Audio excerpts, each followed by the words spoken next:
හරලමයි අපි ඔයාලට දැන් මොඩල් පේපර් 1 එක කලින් අපි ඔයාලට විවරණය දුන්නා. අද අපි දැන් සාකච්ඡා කරන්න හදන්නේ ඔයාලගේ මොඩල් පේපර් 2. ඒ කියන්නේ දෙවෙනි පේපර් එක අද සාකච්ඡා කරන්න හදන්නේ අපි. හරි? ඒතර පුතේ මේ වීඩියෝ එකත් එක්ක ඔයාලා මේකේ විවරණ සේරම දැන් අපි PDF එක මේකේ පහලින් අපි දානවා link description එකේ.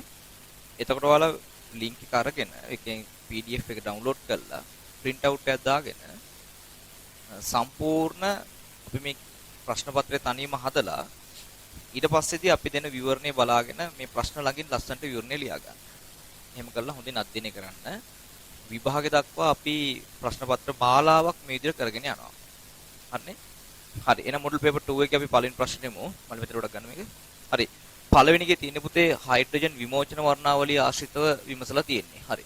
හරි. පළවෙනි එක අහන්නේ හයිඩ්‍රජන්ගේ විමෝචන වර්ණාවලිය සම්බන්ධයෙන් තමයි ප්‍රශ්න කිරීම කරන්නේ. එතකොට අපි එතනදී දැනගන්න ඕන දේවල් ටිකක් තියෙනවා පුතේ. පළවෙනි එක තමයි මේ විදිහට ශක්ති මට්ටම් වල තියෙන ඉලෙක්ට්‍රෝන. හරි?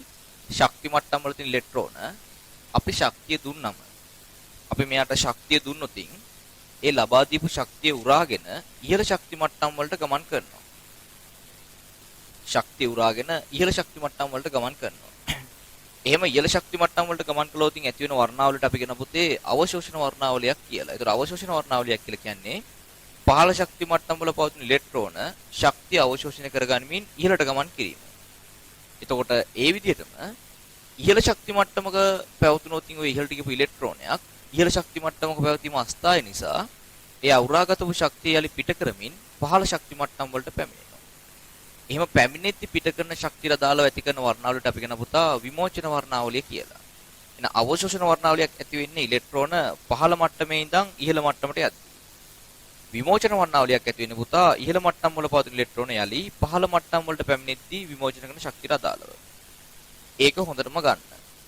ඊළඟට අපි මේ වර්ණාවලි සටහනක් ගත්තොත් ඔයාලට මතකයි මේ වර්ණාවලි සටහනක පුතේ මේ විදිහට අපි ඇඳපුවාම රේඛාතර පරතරය අඩු වෙන පැත්තට රේඛාතර පරතරය අඩු වෙන දිශාවට හරිද එයාලගේ ශක්තිය වැඩි වෙනවා. ඒතර සංඛ්‍යාතයේ වැඩිවීම සිද්ධ වෙනවා. හරි?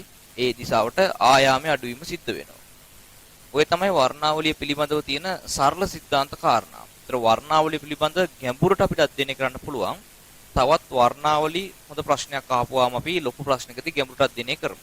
දැන් අපිට මේ ප්‍රශ්න දාලව මේ સિદ્ધාන්ත කාරණා හොඳටම ඇති. හරි. පළවෙනි ප්‍රශ්නේ පුතේ ඔයාලා highlight කරන paper එක මාත් එක print out එකක් දාගෙන හයිඩ්‍රජන් පරමාණුක විමෝචන වර්ණාවලිය කියලා තියෙනවා. එතන විමෝචන වර්ණාවලිය කියන එක පුතේ highlight කරගන්න. හරි. විමෝචන වර්ණාවලිය සම්බන්ධයෙන් සත්‍ය වන්නේ පහත කුමන ප්‍රකාශය වඩාත් නිවැරදි වේද? එතන පළවෙනි එකේ තියෙන දරුවෝ දෙන ලද රේඛාශ්‍රේණික රේඛාතර පරතරය වැඩි වන දිශාවට ක්‍රමයෙන් ශක්තිය වැඩි වේ. නෑ නේද? වර්ණාවලි සටහනේ රේඛාතර පරතරය අඩුවන දිශාවට හරිද? රේඛාතර පරතරය අඩුවන දිශාවට ශක්තිය වැඩි වීම සිද්ධ වෙන්නේ. හරිද? රේඛාතර පරතරය අඩුවන දිශාවට ශක්තිය අඩු වීම සිද්ධ වෙන්නේ. හරි. ඊට පස්සේ දෙවෙනි එකේ තියෙනවා විකිරණ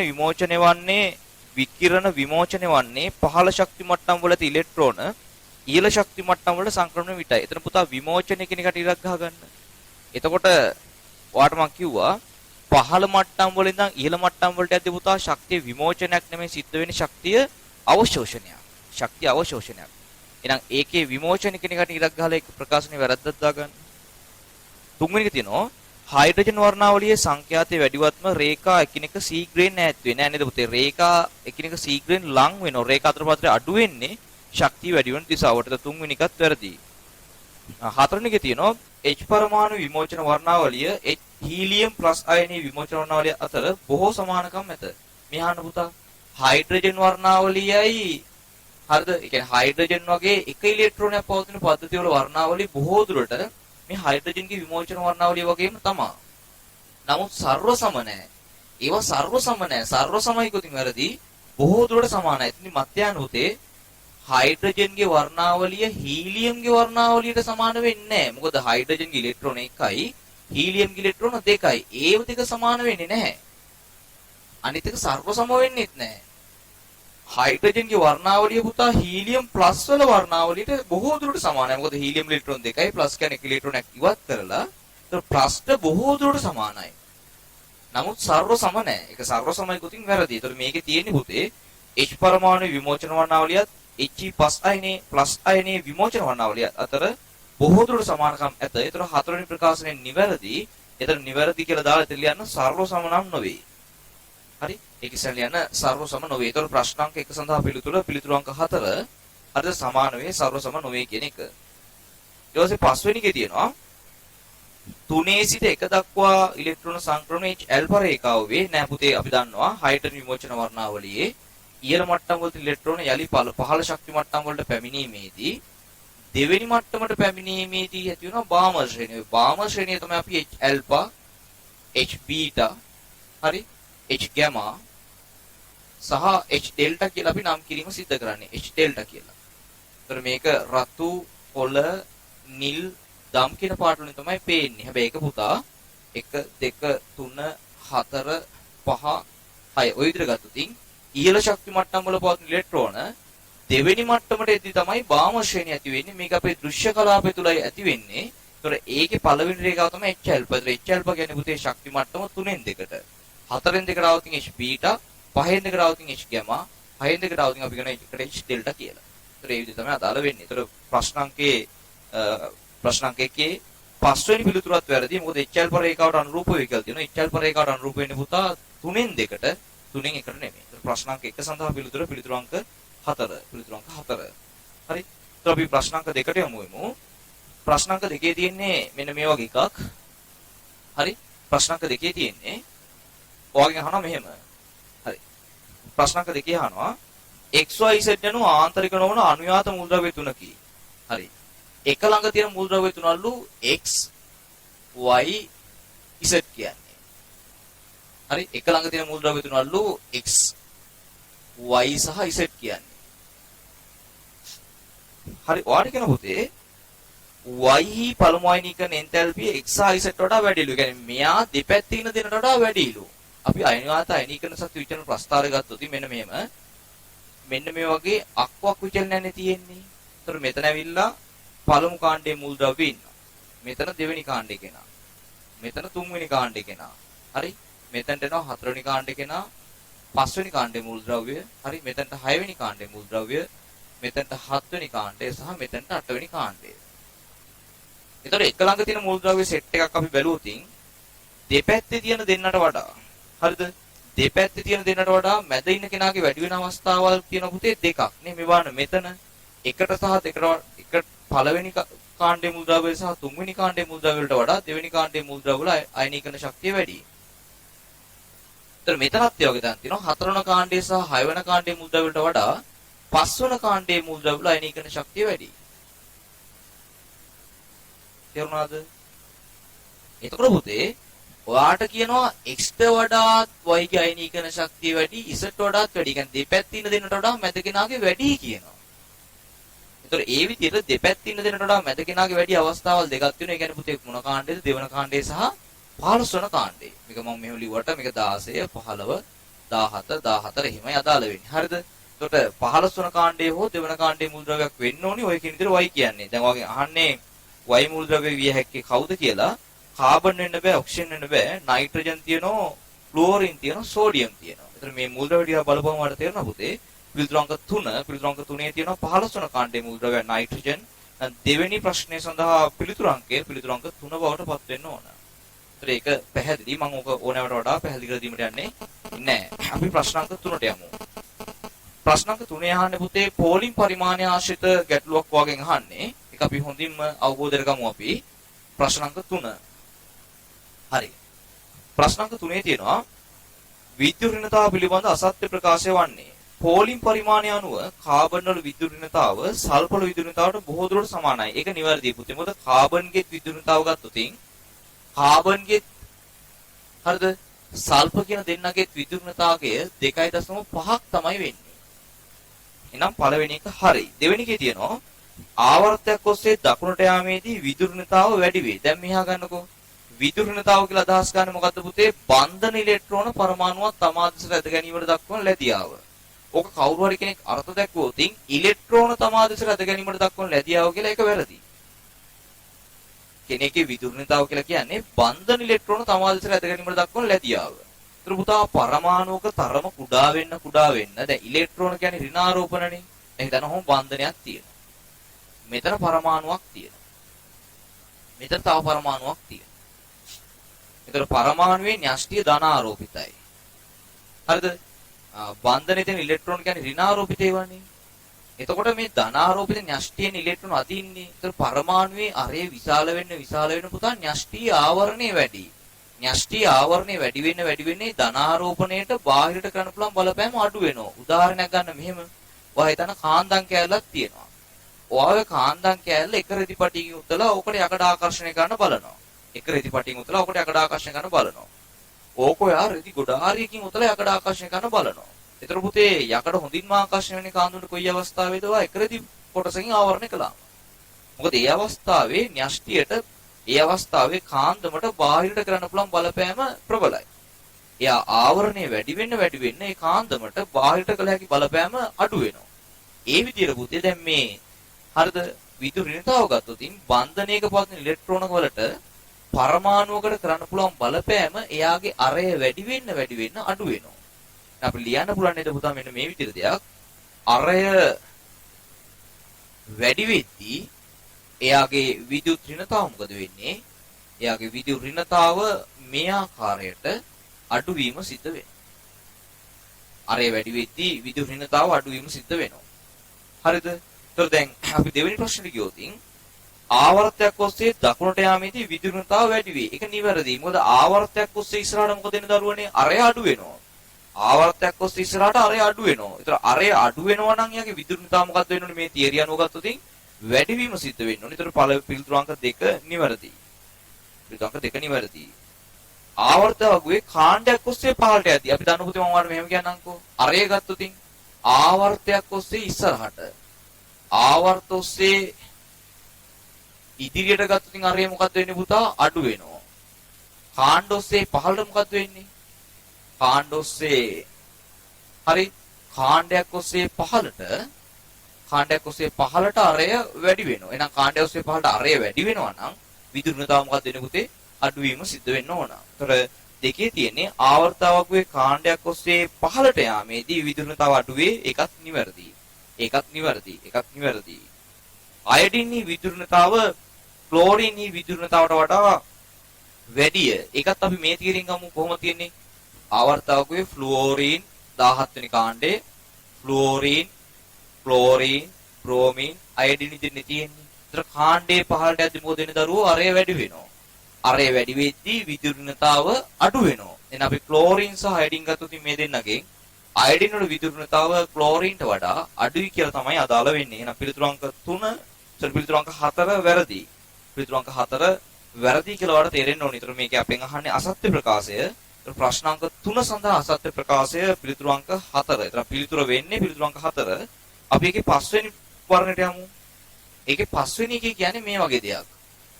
හොඳට බලන්න. දැන් පුතේ ඔයාලට මම මොඩල් පේපර් 1 වලදී කතා කරලා තියෙනවා මූලද්‍රව්‍ය විදුලි ඍණතාව ගැන ගැඹුරට කතා කරලා තියෙනවා. හැබැයි අපි තවදුරටත් මම ඔයාලට මෙතනදි මතක් කරලා දෙන්නම්. මූලද්‍රව්‍යක විදුලි ඍණතාව බලපාන තවත් සාධක කීපයක් තියෙනවා. පළවෙනි එක තමයි එයාගේ මුහුම්කරණය. විදුලි ඍණතාව කෙරේ බලපාන සාධක තියෙනවා. පළවෙනි එක තමයි මුහුම්කරණය. ඔය මුහුම්කරණය පුතා මුහුම්කරණය මෙන්න මෙහෙම යද්දී sp3 හරි sp2 sp ඔය විදිහට යද්දී sp3 මුහුම්කරණයට වඩා sp2 වල විදුලි ඍණතාව වැඩි. ඊට වඩා sp වල විදුලි ඍණතාව වැඩි. ඒතර එකම පරමාණුව වුණත් එයාගේ මුහුම්කරණය sp3 sp2 sp විදිහට යද්දී එකම පරමාණුව වුණත් එයාගේ විදුලි ඍණතාව මොකද වෙන්නේ? වැඩි වෙනවා. මේ පිළිබඳ සවිස්තර පැහැදිලි කිරීමක් ප්‍රශ්න පත්‍රාංක 1 අපි කරලා තියෙනවා. ඔයා ආපහු මේ වීඩියෝ එකේ ඒක බලන්න. එතකොට ඒකට ඒක හොඳින්ම අධ්‍යයනය කරගන්න පුළුවන්. ඊළඟට දෙවෙනි කාරණාව තමයි මුහුම්කරණයේ විදුලි ඍණතාව කරේ බලපාන. හරිද? ඔක්සිකරණාංකයේ ධන ගතිය. ඒතර ඔක්සිකරණ හරිද? ධන ඔක්සිකරණාංකය. හරි ධන ඔක්සිකරණාංකය. ධන ඔක්සිකරණාංකය වැඩි වෙන විට අන්න එතකොටත් මොකද වෙන්නේ පුතේ? ඍණතාව මුහුම් මේ යාගේ විදුලි ඍණතාව හරිද? ඍණතාව වැඩි වීම සිද්ධ වෙනවා. ඒතර ඍණතාව වැඩි වීම සිද්ධ වෙනවා. උදාහරණයක් විදිහට මම ගන්නම් වාට Fe2+ උයි Fe3+ උයි. හරි මම මෙහෙම ගන්නකො මේ දෙක. MnO4 MnO2 උයි MnO4- උයි. දැන් මේ දෙන්න ගත්තොත් මෙතන මැංගනස් වල ඔක්සිජන් අංකය ධන 4යි. මෙතන ඔක්සිජන් අංකය ධන 7යි. ඒතර මැංගනස් දෙකේම තියෙන පරමාණු දෙක මැංගනස් පරමාණු දෙකක්. તો දැන් ඔය මැංගනස් පරමාණු දෙකෙන් මෙයාගේ ධන 7යි මෙයාගේ ධන 4යි නිසා ධන 7 ඔක්සිජන් අංකය දක්වන මැංගනස් පරමාණුවේ විද්‍යුත් ඍණතාව වැඩි වෙන්න ඕනේ. වැඩි වෙන්න ඕනේ. මම යලිත් කියනවා මේ විද්‍යුත් ඍණතාව පිළිබඳ සවිස්තර පැහැදිලි කිරීමක් අපි ප්‍රශ්නාංක පත්‍රාංක 1 ප්‍රශ්නයක් තුල හොඳටම පැහැදිලි කරලා තියෙනවා. ඒ වීඩියෝ එක යලි බැලුවොත් ඔයාලට ඒ කාරණා තේරුම් ගන්න පුළුවන්. ඊළඟට අපි තුන්වෙනි ප්‍රශ්නයට යමු නෝතින්. තුන්වෙනි කාරණාව ඔයා හිතන මුහුම් කරන සමානයි ඔක්සිකරණ අංක සමානයි නම් ධන ආරෝපණය ගන්න. ධන ආරෝපණය ගන්න. ධන ආරෝපණය වැඩි වෙනකොට එයාගේ මොකද වෙන්නේ පුතේ? ආරෝපණයේ ධන ගතිය වැඩි වෙද්දී ඒත් ඍණතාව වැඩි වෙනවා. ඒත් ඍණතාව වැඩි වීම සිද්ධ වෙනවා. උදාහරණයක් ගමු Fe ධන 2 සහ Fe ධන 3 එන දෙක. ඒතර මෙයාගේ ධන 2යි මෙයාගේ ධන 3යි. ඒතර ධන 3 ආරෝපණය අවස්ථාවේ විදුලි ඍණතාවය වැඩි. ඒතර මේ ප්‍රශ්නාංක ඉස්සරහෙන් ඔයා මේ විවරණය ලියා ගන්න. මෙන්න මේ ටික මුහුම්කරණය මේ විදිහට S ස්වභාවය වැඩි වෙද්දී විදුලි ඍණතාව වැඩි වෙනවා. ඔක්සිකරණයේ ධන ස්වභාවය වැඩි වෙද්දී ඔක්සිකරණාංකයේ විදුලි ර්ණතාව වැඩි වෙනවා සහ ධන ආරෝපණය වැඩි වෙද්දී යාගේ විදුලි ර්ණතාවය වැඩි වෙනවායි කියලා. දැන් අපි ප්‍රශ්නෙට ගියොත් ඔයාලට තියෙන්නේ NH3 NH+ සහ NH2. ඒතර NH3 ගන්න පුතේ. NH3 අපි අඳුතින් මෙහෙමනේ තියෙන්නේ. NH3. හරි ඊට පස්සේ දෙනවාට ආපහු හරිද NH4+. NH4+. NH4+. එයා මෙහෙමයි. ඊළඟට ඔයාලට තියෙනවා පුතේ NH2-. ඔක හදාගන්නමයි පුතාලා NH2- කියලා. NH2-. NH2- ගත්තත් එයාගේ තියෙනෙත් මෙහෙම H දෙකක් තියෙනවා. ඊට පස්සේ එක සැරේකල් හරිද මේ විදිහට 1 2 කියලා කොහොම තියෙනවා. NH2-. දැන් මේ දෙන ගත්තොත් බලන්න මෙයාගේ මුහුම්කරණය 1 2 3 4යි. මේක වටේ වෙස්පර්ටිගල් 4යි. ඒතර මෙයාගේ මුහුම්කරණයත් sp3. මෙයාගේ මුහුම්කරණයත් sp3. මෙයාගේ මුහුම්කරණයත් වෙස්පර්ටිගල් 1 2 3 4යි. එහෙනම් මෙයාගේ මුහුම්කරණයත් මොකද දරුවෝ sp3. මෙයාගේ මුහුම්කරණ ගත්තොත් 1 2 3 4යි. මෙයාගේත් sp3. එහෙනම් දැන් තුන් දෙනාගේම මුහුම්කරණ සමානයි. එහෙනම් අපිට මුහුම්කරණ කියන සාධකයෙන් මෙයාලගේ විදුලි ඍණතාව සංසන්දනය කරන්න බෑ. අපි ඊට පස්සේ යන ඔක්සිකරණාංකයට. මෙයාගේ ඍණ 3යි. මෙයාගේ ඍණ 3යි. මෙයාගේ ඔක්සිකරණාංකය ඍණ 3යි. එහෙනම් ඍණ 3යි තුන් දෙනාගේම ඔක්සිකරණාංක ඍණ 3 බැගින් නිසා අපිට මේ ඔක්සිකරණ අංකය තුලනුත් මෙයාලගේ ඍණතාව සංසන්දනය කරන්න බෑ. ඊට පස්සේ අපිට තියෙනවා පුතේ මෙයාලගේ අපිට යන්න වෙන්නේ ආරෝපණය බලන්න. ඇමෝනියා වල ආරෝපණය 0යි. NH4+ වල ආරෝපණය ධනයි. NH2- වල ආරෝපණය ඍණයි. ඒතර වාර තේරෙනව නේද මෙහෙම NH2- ආරෝපණය යාගේ ඍණයි. NH3 වල ආරෝපණය ශුන්‍යයි. NH4+ වල ආරෝපණය ධනයි. එහෙනම් මෙන්න මේ පිළිවෙලට යාගේ විද්‍යුත් ඍණතාවය වැඩි වෙන්න ඕනේ. මොකද මේ තුන් දෙනාගේම මුහුම්කරණ සමානයි. තුන් දෙනාගේම ඔක්සිකරණාංක සමානයි. ඒතර ආරෝපණයේ ධන ස්වභාවය වැඩි වෙද්දි මොකද වෙන්නේ යාලගේ විද්‍යුත් ඍණතාවය වැඩි වීම සිද්ධ වෙනවා. එහෙනම් ප්‍රශ්නාංක 3 පස්වෙනි වර්ණයේ තියෙන එකත් පුතා නිවැරදි කියලා වලට පැහැදිලි වෙන්න ඕනේ. එතන NH2 විතරයි තියෙන එක හදාගන්න NH2- කියලා. ඒක NH2- කියලා හදා ගැනීම සිද්ධ කරන්න. හරි. ප්‍රශ්නාංක 4. ප්‍රශ්නාංක 4 තියෙන්නේ පුතේ ගොඩක් හොඳ ප්‍රශ්නයක්. ඒක හරිම හොඳ තියරි පාර්ට් එකකින් යන්න තියෙන්නේ. මම එතනට ඔයාලට පැහැදිලි කර දීම කරන්න. මෙහා ගන්න ප්‍රශ්නාංක 4. හරි. ප්‍රශ්නාංක 4 තියෙන්නේ මෙහෙමයි. ඔයගෙන් ප්‍රශ්නාංක 4 අහන්නේ පුතේ නියෝන් වායුවේ ඝනත්වය වැඩිම වන්නේ. අපෙන් අහලා තියෙන්නේ වායුවක ඝනත්වය ආශ්‍රිතව. අපි දන්නවා වායුවක ඝනත්වයට දරුවෝ සමීකරණය අපි ඉස්සෙල්ලා ව්‍යුත්පන්න කර ගැනීම අපි තේරුම් ගමු. මෙහෙමනේ තියෙන්නේ PV = nRT. එතන n කියන්නේ මොකද්ද දරුවනේ? m බෙදීමේ නේ. මෞල ගාන කියන්නේ ස්කන්ධය බෙදීම මෞලික ස්කන්ධය RT = PV. එතනින් මම P මෙහෙම තියාගෙන V හරියට ගෙනතර M R T බෙදීම M මේක බෙදනවා V කින්. එතකොට m බෙදීම v කියන්නේ ඝනත්වය d. එහෙනම් p සමානයි dRt බෙදීම m කියලා එනවා. එතකොට මම මෙතන උක්ත කරන්නම් ඝනත්වය පිළිබඳ අපෙන් විමසලා තියෙන නිසා ඝනත්වය උක්ත කරන්නම්. එතකොට d සමානයි pm බෙදීම RT කියලා එනවා. pm බෙදීම RT කියලා එනවා. එතකොට පුතේ අපේ නියෝන් වායුව කියලා නිශ්චිත කරලා අහන නිසා අපි දන්නවා වායුවක මෞලික ස්කන්ධයක නියතයක් නේ. නියෝන් වල මෞලික ස්කන්ධේ නියතයක්. එහෙනම් මෙතන මෞලික ස්කන්ධය කියන පාර්ට් එක නියතයක්. ඊට පස්සේ සාරවත්‍ර වායු නියති කියන එකත් නියතයක්. ඊළඟට යන මේ නියත දෙක අයින් කරලා D සමානුපාතිකයි පුතේ P බෙදීම T කියලා. ඝනත්වය සමානුපාතික වෙනවා පීඩණයට සහ උෂ්ණත්වයට. එහෙනම් ඔයාලට තේරෙන්න ඕනි අපෙන් අහන්නේ ඝනත්වයේ උපරිම වන අවස්ථාව.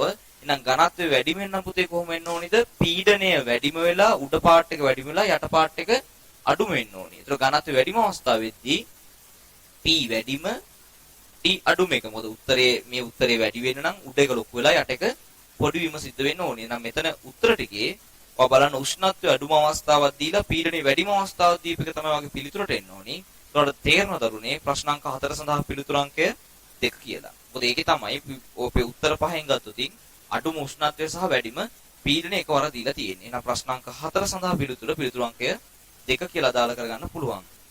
ඊළඟට අහනවා පරිමාව 4.41.57 බිඳුවක් වූ බඳුනක ඒ ගණයේ පමණක් අඩංගු වේ. ප්‍රශ්න අංක 5. උෂ්ණත්වය 300 දී පහත පරිදි වියෝජනය වේ. වෙලා B සහ C වායු දෙනවලු. ඒ ගණය 0.38ක් සම්පූර්ණයෙන්ම වියෝජනය වන තුරු කෙල්වින් 300 දී රත් කළ විට මෙන්න මෙහෙම කියනවා 1.8 වැඩි කිරීම 10.6 පැස්කල් පීඩනය. ඔයාගෙන් අහන පුතේ එහි මෞලික ස්කන්ධය ග්‍රෑම් මවුලට වලින් අපෙන් අහනවා. ඒවල මෞලික ස්කන්ධය අහනවා. දැන් හොඳට අහගන්න මම මේ කියා දෙන දේ. හරිද? මම මෙතනට ගන්නම් අහගන්නකෝ.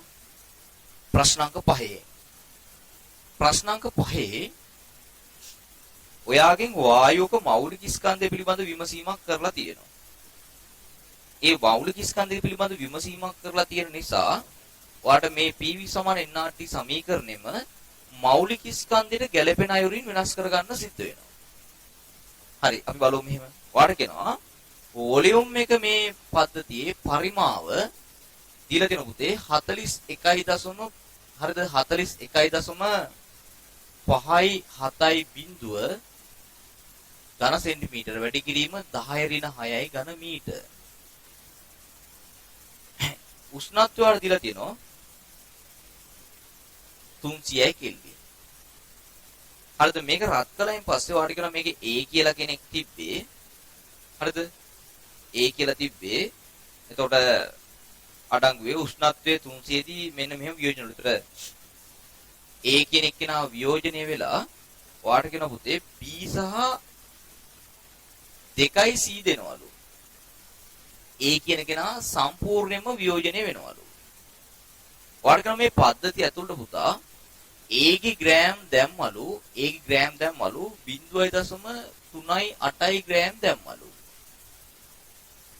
0.38 ග්‍රෑම් දැම්මලු. අපෙන් අහන්නේ ඒකේ මෞලික ස්කන්ධය. මේ අහන්න.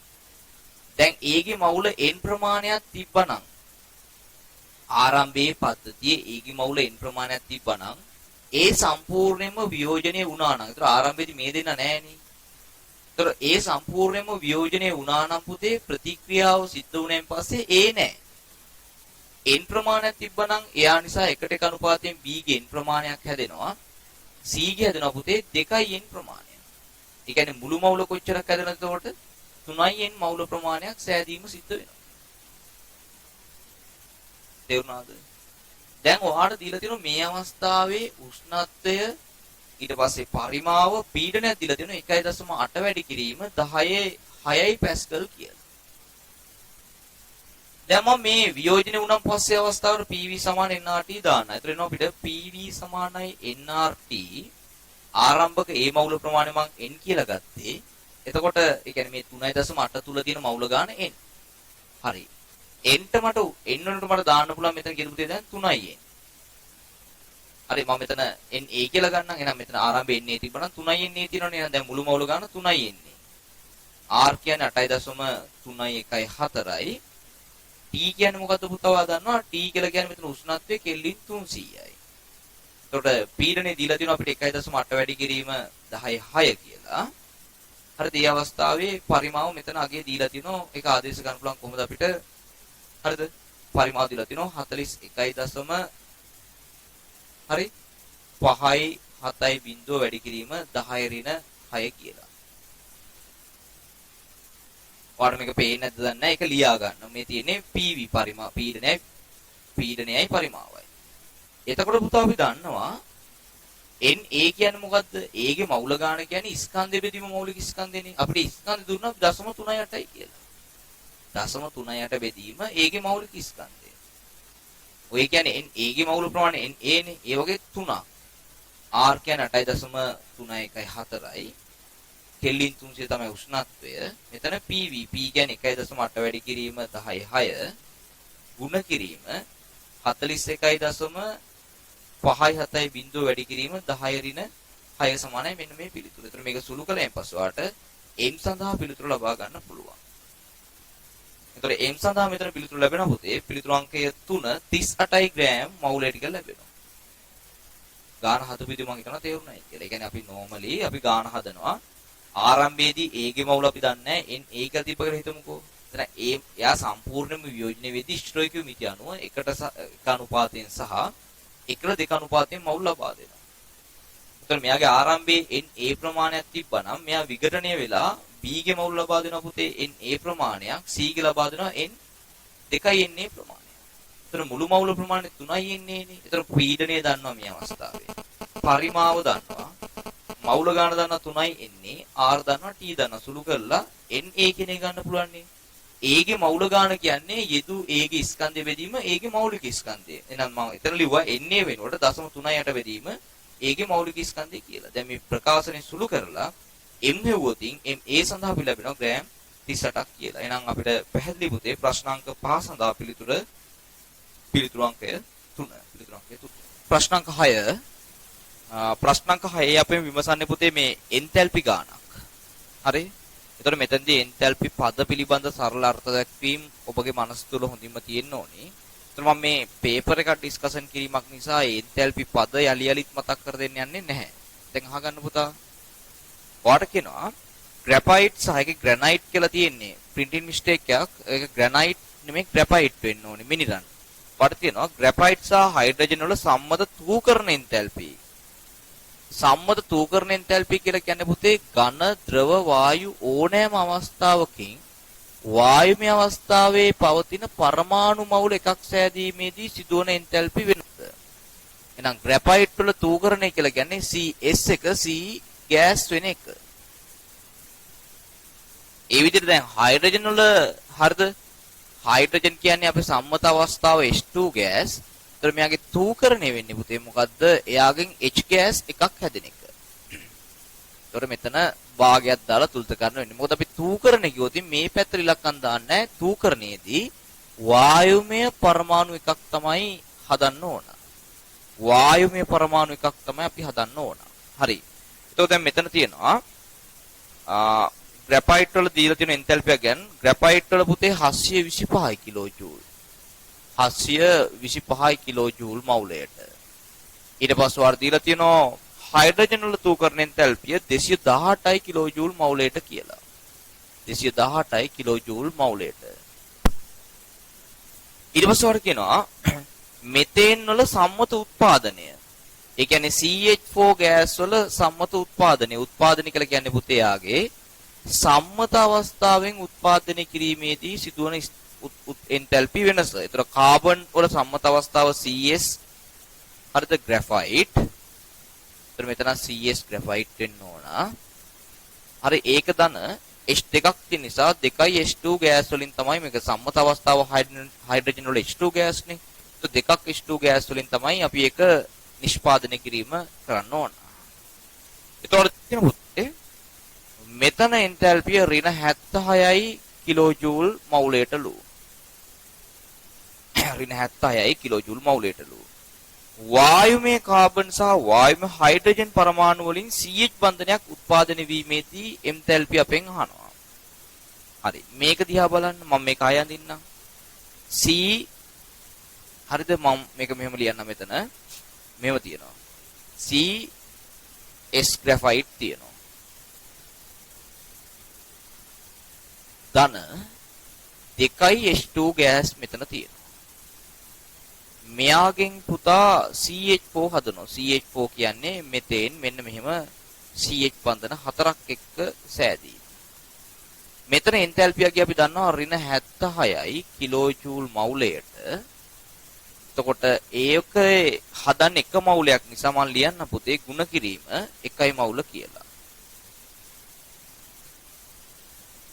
ඊට පස්සේ ඔයාට දීලා තියෙන්නේ ඔයගෙන් අහන්නේ මේක මෙන්න මෙහෙම. මෙයාගේ අපි දැන් හරිද ඔයගෙන් අහන්නේ කාබන් වායුමය කාබන් වලින් සහ වායුමය හයිඩ්‍රජන්ගෙන් මේක හදනවා කියලා. දැන් මේ බලන්න මේක මම හදනවා වායුමය කාබන්ගෙන්. ඒ කියන්නේ C gas. ඒතර C gas එකක් ඕනේ. සහ වායුමය හයිඩ්‍රජන්ගෙන්. ඒ කියන්නේ H gas ගෙන්. හයිඩ්‍රජන් පරමාණු වලින් H2 වලින් නෙමෙයි. හයිඩ්‍රජන් පරමාණු වලින්. ඒතර මෙතන හතරක් නිසා මෙතන හතරක් H gas වෙන්න ඕනේ. එතකොට අපි දන්නවා පුතේ CS graphite එක CS gas වෙන එක අපිට දීලා තියෙනවා එයාගේ තූකරණය 725යි කිලෝජූල් මවුලයට. ඊට පස්සේ H2H+ වෙන එක දීලා තිනවා H2 වලින් එක H එකක් හැදෙද්දි ඍණ එයාගේ දීලා තිනවා 218යි කිලෝජූල් මවුලයට කියලා. දැන් මේක දිහා බැලුවොත් ඔයාලට තේරෙන්න ඕනි මෙතන කාබන් එකක් තමයි කාබන් එකක් බවට පත් වෙන්නේ. එහෙනම් තූකරණය කියන්නේ එක කාබන් ගෑස් එකක් හැදෙද්දි එහෙනම් මෙතන හැදෙන එක නිසා ගුණ කිරීම එකයි මවුල. තූකරණය කියලා කියන්නේ පුතේ හයිඩ්‍රජන් ගෑස් එකක් හැදෙන එක. නමුත් මෙතන හයිඩ්‍රජන් ගෑස් හතරක් හැදෙනවා. ඒක නිසා ඔයාලට තේරෙන්න ඕනේ මේ තූකරණගේ ගුණ කරන්න ඕනේ කියන පුතා හතරයි මවුල වලින්. එතකොට මේ ඇවිල්ලා එන්තැල්පිය බන්ධන එන්තැල්පිය CH ගේ මෙතන CH බන්ධන හතරක් හැදෙන නිසා ගුණ කිරීම හතරයි මවුල කියලා අපි මෙතන ලියනවා. දැන් අපි මේකෙදී අපෙන් හොයන්න ඕනේ මෙන්න මේක තමයි අපි හොයන්න ඕනේ. ඒතර අපිට හේස් නියමය දාන්න පුළුවන් පුතේ මාර්ග දෙකක් ඔස්සේ. ඒතර අපිට හේස් නියමය මේ විදියට මෙයාගේ දාන්න පුළුවන් මෙන්න මෙහෙම. මේක අංක 1 මාර්ගය මේක අංක 2 මාර්ගය කියලා. ඒ කියන්නේ මේ පාර දිගේ තියෙන එන්තැල්පි පද ඔක්කොම අංගෙම එකතුව මෙන්න මේ පාරේ තියෙන එන්තැල්පි අගයට සමාන වෙන්න ඕන. ඒතර ඔයාට හේස් නියමයේ ලියවලා මෙන්න මේ ටිකට. ඒ කියන්නේ හේස් නියමයේ ලියුවොතින් පුතා මම මේක ඒකක නැතුව ලියන්නම්. හොඳේ? ඒකක නැතුව මම ලියනවා මෙතන මේක MCQ එකක් නිසා හේනි 725 දන්න මේ පාරේ තියෙන මොකද පුතේ 218 ඒවා 4 ධන ඩෙල්ටා H ඒවා 4. මොකද ඩෙල්ටා H කියන්නේ මම ගත්තේ මේ බන්ධන CH බන්ධන එකක ශක්තිය. මෙතන CH බන්ධන 4ක් තියෙන නිසා ඒ වගේ ඒවා 4 සමානයි ඍණ 76ට. ඒකක මම ලියලා නැහැ පුතේ MCQ එකක් නිසා. ඔයා මේක රචනාවකට වගේ හදුන්නම් මේකේ ඒකක ලිවීම සිද්ධ කරන්න. ඒතර මේක සුළු කරයින් පස්සේ ඔයාට හරිද ඩෙල්ටා H සඳහා අගය ගන්න පුළුවන්. ඒතර මේ උත්තරේ ඔයාට නෝ පුතේ ඍණ හරිද ඩෙල්ටා H වලට අගය නොසුළු කළාම ඍණ 418යි කියලා. ඍණ 418යි කිලෝජූල් මවුලයට කියලා. ඒතර ප්‍රශ්නාංක 6 සඳහා පිළිතුරු අංකය 5 කියලා අපිට හොඳට පැහැදිලි වෙනවා. ඒතර මේ වීඩියෝ එක යලි නවත්තලා හොඳින් මේ විවරණය බලන්න. හොඳින් මේ ගාන විවරණය බලලා හදන්න. එතකොට මේවා හරිද හොඳින් ඔයාගේ මනස තුළ තැම්පත් කර ගැනීම කරන්න පුළුවන්. හරි. ඊට පස්සේ අපි යමු පුතේ ප්‍රශ්නාංක 7ට. ප්‍රශ්නාංක 7 වාගෙන් අහලා තියෙන්නේ අයුපැක් නාමකරණය ආශ්‍රිතව ඔයාගේ දැනුම තමයි නිරීක්ෂණය කරලා තියෙන්නේ. අයුපැක් නාමකරණය ආශ්‍රිතව ඔයාගේ දැනුම තමයි මෙතනදී නිරීක්ෂණය කරලා තියෙන්නේ. එතකොට මේක දීලා තියෙන මෙන්න මේ වගේ එකක්. NO2 කාණ්ඩයක්. හරිද? ඊට පස්සේ CH2 එතන CH3 කියලා තියෙන එක හදාගන්න CH2 කියලා. මෙතන C එකක් තියෙනවා උඩ තියෙනවා පුතේ C2H5 කාණ්ඩයක්. යලි මේ ආකාරයෙන් මෙතන ඩබල් බොන්ඩ් C මෙතන CH3 එකක් තියෙනවා. හරිද? ඊට පස්සේ මෙතන C ද්විත්ව බන්ධන O OH කාණ්ඩයක් අන්තර්ගත වෙනවා.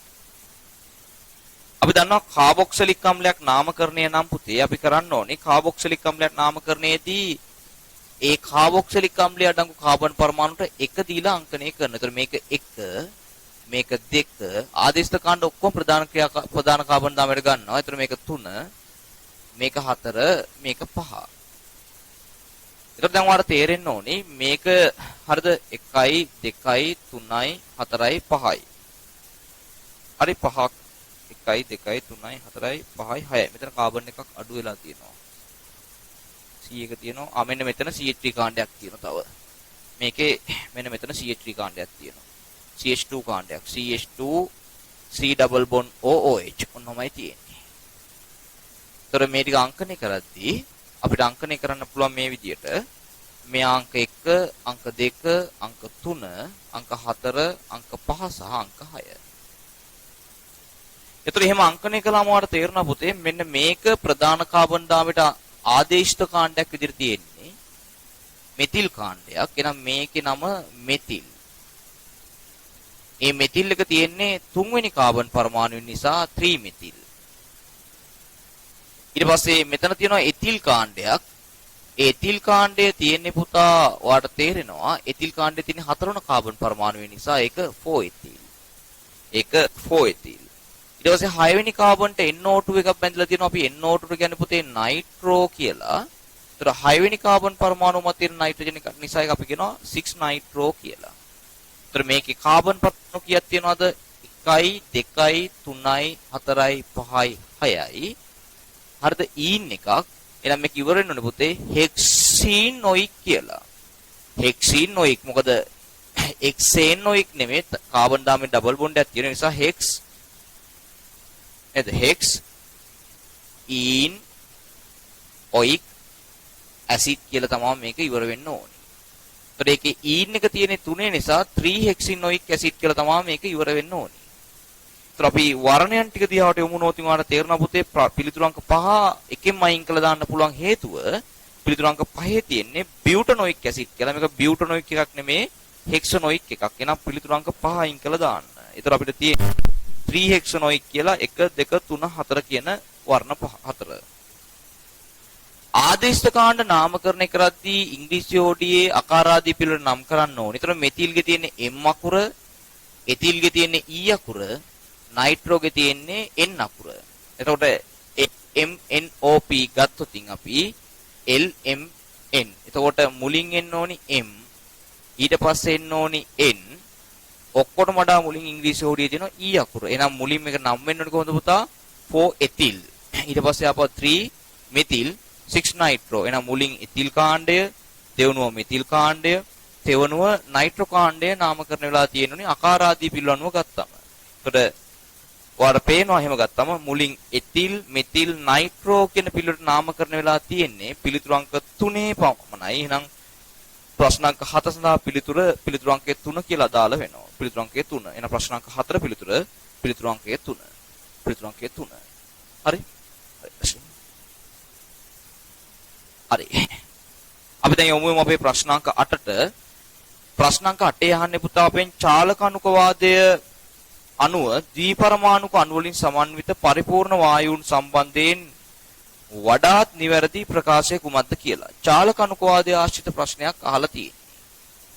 අපි දැන් මේ ප්‍රශ්නෙට යමු. මේ ප්‍රශ්නේ තියෙන පළවෙනි ප්‍රකාශනය වඩාත් නිවැරදි මොකක්ද කියලා අහන්නේ වායුවක් මගින් ඇති කරන පීඩනය වර්ග මධ්‍යන මූල ප්‍රවේගයට සමානුපාතික වේ. මේ බලන්න පුතේ මෙන්න මෙහෙම සමීකරණයක් තියෙනවා නේද මතකද? PV සමානයි 3න් 1ක් MN C වර්ග බා. එතකොට පරිමාවත් නියත නම් මේවත් නියත නම් C වර්ග බා පරිමාව නියත නම් හොඳේ C වර්ග බා සමානුපාතික නෝ P ට පරිමාව නියත නම්. හැබැයි ඒ වර්ග මධ්‍යන ප්‍රවේගය මිසක් වර්ග මධ්‍යන මූල ප්‍රවේගය නෙමෙයි. වර්ග මධ්‍යන මූල ප්‍රවේගයේ සමානුපාතික වෙන්නේ පීඩනයේ වර්ගමූලයට. දැන් පළවෙනි ප්‍රකාශනයේ තියෙන පුතා ඇති කරන පීඩනය වර්ග මධ්‍යන මූල ප්‍රවේගයට සමානුපාතික වෙයි කියලා. ඒක වැරදි. වර්ග මධ්‍යන මූල ප්‍රවේගය නෙමෙයි. මේක මොකද්ද පුතේ සමානුපාතික වෙන්නේ වර්ග මධ්‍යන ප්‍රවේගයට. දැන් පළවෙනි ඉස්සරහින් ලියා ගන්න PV සමාන 3 1 MNC වර්ග භාග කියලා දාලා මේ ප්‍රකාශනය ලියා ගන්න. ඒතර ඒ තියෙන ප්‍රකාශනය වැරදි. වායුව මගින් ඇති කරන පීඩනය මධ්‍යක ප්‍රවේගයට අනුලෝමව සමානුපාතික වේ. වායුව මගින් ඇති කරන පීඩනය අණුවල මධ්‍යක ප්‍රවේගයට හරිද සමානුපාතික වේ. ඒක වැරදි අපි දන්නවා. මොකද වර්ග මධ්‍යන මූල ප්‍රවේගයට වර්ග මධ්‍යන ප්‍රවේගයට සමායක සමානුපාතික වෙන්නේ. තුන්වෙනි එක අණුවල වර්ග මධ්‍යන මූල ප්‍රවේගය උෂ්ණත්වයට අනුලෝමව සමානුපාතිකයි. තව සමීකරණයක් තියෙන මේ බලන්න. c වර්ග බා සමානයි 3ක් RT බෙදීම කැපිටල් M. වර්ග මධ්‍යන ප්‍රවේගය උෂ්ණත්වයට අනුලෝමව සමානුපාතිකයි මෞලික ස්කන්ධයට ප්‍රතිලෝමව සමානුපාතිකයි. වර්ග මධ්‍යන මූල ප්‍රවේගය කියන්නේ මේකේ වර්ග මූලය සමානුපාතික වෙන්නේ සමානයි 3ක් RT බෙදීම M ගේ වර්ගමූලය. ඒතර වර්ග මධ්‍යන මූල ප්‍රවේගය අනුලෝමව සමානුපාතික වෙන්නේ උෂ්ණත්වයට නෙමෙයි පුතේ. මොකද උෂ්ණත්වයේ වර්ගමූලයට. උෂ්ණත්වයට අනුලෝමව සමානුපාතික වන්නේ වර්ග මධ්‍යන ප්‍රවේගය වර්ග මධ්‍යන මූල ප්‍රවේගය නෙමෙයි. ඒක හොඳටම තේරෙන්න ඕනේ. ඒතර පිළිතුරු අංක 3ත් වැරදි කියලා තේරෙනවා. අණුවල මධ්‍යන චාලක ශක්තිය නිරපේක්ෂ උෂ්ණත්වයට සමානුපාතිකයි. ඒක හරි පුතේ. මධ්‍යන චාලක ශක්තිය සමානුපාතික වෙන්නේ නිරපේක්ෂ උෂ්ණත්වයට විතරයි. වෙන කිසිම එකක් මත මධ්‍යන චාලක ශක්තිය රඳා පවතින්නේ නැහැ. ඒ කියන්නේ මෙහෙම හිතන්නකෝ. එකම උෂ්ණත්වයේ පවතින O2 සහ එකම උෂ්ණත්වයේ පවතින N2 වායු සාම්පලයක් ගත්තොත් මේ දෙන්නම තියෙන එකම උෂ්ණත්වයේ නම් දෙන්න වායු වර්ග දෙකක් දෙන්නගේ මෞලික ස්කන්ධ වෙනස් වුණාට චාලක ශක්තිය රඳා පවතින්නේ මොකක් මත විතරද පුතේ? ඒක සමානුපාතික වෙන්නේ නිරපේක්ෂ උෂ්ණත්වයට විතරයි. එහෙනම් දෙන්නම තියෙන එකම උෂ්ණත්වය නම් මේ දෙන්නගේ මධ්‍යන චාලක ශක්තිය සමාන වීම සිද්ධ වෙනවා. මේ දෙන්නගේ මධ්‍යන චාලක ශක්තිය සමාන වීම සිද්ධ වෙනවා. ඒතර පිළිතුරු අංක 4 ගත්තම පිළිතුරු අංක 4 තියෙන ප්‍රකාශනේ හරි. මධ්‍යන චාලක ශක්තිය එයාගේ උෂ්ණත්වයට අනුලෝමව සමානුපාතික වේ. ඒතර ප්‍රශ්න අංක 4 නිවැරදි කියලා අපිට පැහැදිලියි. වායුවේ ඝනත්වය මෞලික ස්කන්ධයට අනුලෝමව සමානුපාතිකයි. ඒතර අපි බලමු ඒකත් PV සමානයි nRT. PV සමාන nRT. අපි කලින් සමීකරණ ප්‍රශ්නකදී මේ ඝනත්වය ආශ්‍රිතව මේ සමීකරණය ව්‍යුත්පන්න කිරීම කළා. මතක ඇතිවාට. P සමානයි මෙහෙම. ඒතර P සමානයි DRT බෙදීම කැපිටල් M. දැන් ඔයාලට කියන්නේ ඝනත්වය මෞලික ස්කන්ධයට අනුලෝමව සමානුපාතිකයි. උක්ත කරමු පුතේ මේකේ. උක්ත කරමු. ඒතර ඔයාලට එනවා පුතා PM සමානයි හරි PM සමානයි DRT බෙදීම DRT. ඒතර වායුවක පුතා ඝනත්වය මෞලික ස්කන්ධයට අනුලෝමව සමානුපාතික වෙනවා කොහොමනන්ද මේවා නියත නම්. ඒ කියන්නේ මේකේ D සමානුපාතිකයි M වෙන්න නම් මේකේ තියෙන P T කියන දේ නියත වෙන්න එපයි. R කියන්නේ කොහොමත් නියතයක් සාරවත්‍ර වායු නියතය. D M ට සමානුපාතික වෙන්න නම් උෂ්ණත්ව සහ පීඩන නියත වෙන්න ඕනේ. ඒතර මේ තියෙන ප්‍රකාශනයේ වැරද්ද තමයි ඝනත්වයේ මෞලික ස්කන්ධයට අනුලෝමව සමානුපාතික වේ කියන එක වැරදි. හේතුව එතන වාට දීලා නැහැ පුතේ උෂ්ණත්වය නියතයි කියලා. එහෙම සමානුපාතික වෙන්න මොකද වෙන්න ඕනේ නැත්තේ එයාගේ උෂ්ණත්වය නියත වෙන්න ඕනේ. මේ දිහා බලපුවම මොකද PM සමානයි DRT. ඒතර M ට D සමානුපාතික වෙන්න නම් මේ ප්‍රකාශනයේ අනිත් සියලු පද නියත වෙන්න ඕනේ. නම් පීඩනය නියත වෙන්නත් ඕනේ. උෂ්ණත්වය නියත වෙන්නත් ඕනේ. සාරවත්‍ර වායු නියත නම් කොහොමත් නියතයක්. ඒතර මේ දෙක නියත නැත්නම් එහෙම සමානුපාතික වේ කියලා අපිට කියන්න හැකියාවක් නැහැ. ඒතර ප්‍රශ්න අංක 8 සඳහා පිළිතුරු අංකය 4 කියලා අපිට අදාළ කරගන්න පුළුවන්. ප්‍රශ්න අංක 9ට යමු. ප්‍රශ්න අංක 9 තියෙන්නේ මුළු පරිමාව ඝන ඩෙසිමීටර් 1ක් වනතුරු ජලය තුල පහත් දක්වන ප්‍රභේද වලින් 0.1 බැගින් හරිද දිය කළ විට ලැබෙන ජලීය ද්‍රාවණවල ආම්ලිකතාව පිළිබඳව තමයි අපෙන් විමසලා තියෙන්නේ. හරි මම එතනට අදාළව ඔයාට පොඩ්ඩක් ආම්ලිකතාව විචලනය ආශ්‍රිතව තියරි පාර්ට් එකක් පොඩ්ඩක් මතක් කරලා දෙන්නම්. හොඳට අහගන්න. පළවෙනි එක. පුතේ හයිඩ්‍රයිඩ් සෙට් එකක් අහන්නේ. අපි තුන්වෙනි ආවර්තයේ හයිඩ්‍රයිඩ් ටික ගත්තොතින් මෙන්න මෙහෙම. සෝඩියම් හයිඩ්‍රයිඩ්, මැග්නීසියම් හයිඩ්‍රයිඩ්, ඊට පස්සේදී ඇලුමිනියම් හයිඩ්‍රයිඩ්. මේ තුන්වෙනි ආවර්තයේ සෝඩියම්, මැග්නීසියම්, ඇලුමිනියම්. ඊට පස්සේ silicon hydride SiH4, sodium, aluminium, silicon, phosphorus sulphide PH3, H2S, HCl. ඔය තුන්වෙනි ආවර්තයේ හයිඩ්‍රයිඩ් සෙට් එක. මේ ටිකේ ආම්ලිකතාව ගත්තොත් සෝඩියම් හයිඩ්‍රයිඩ් කියලා කියන්නේ පුතේ ප්‍රබල, ඉතා ප්‍රබල බාෂ්මිකයි. මේක ප්‍රබල බාෂ්මික. මැග්නීසියම් හයිඩ්‍රයිඩ් ගත්තොත් පුතා මේක දුබල බාෂ්මිකයි. මේක දුබල බාෂ්මික. ඇලුමිනියම් හයිඩ්‍රයිඩ් උභය ගුණී. ඊට පස්සේ සිලිකන් හයිඩ්‍රයිඩ් ගත්තොත් ඉතා දුබල ආම්ලිකයි. ඉතා දුබල ආම්ලිකයි. pH 3 ගත්තොත් දුබල බාෂ්මික තත්ත්වයක් තමයි පෙන්වන්නේ. දුබල බාෂ්මිකයි. H2S දුබල ආම්ලිකයි. H2S දුබල ආම්ලිකයි. HCl පුතා මොකද වෙන්නේ? ඉතා ප්‍රබල ආම්ලික තත්ත්වයක් තමයි පෙන්වන්නේ. ඉතා ප්‍රබල ආම්ලික තත්ත්වයක් තමයි පෙන්වු කරන්නේ. හරි.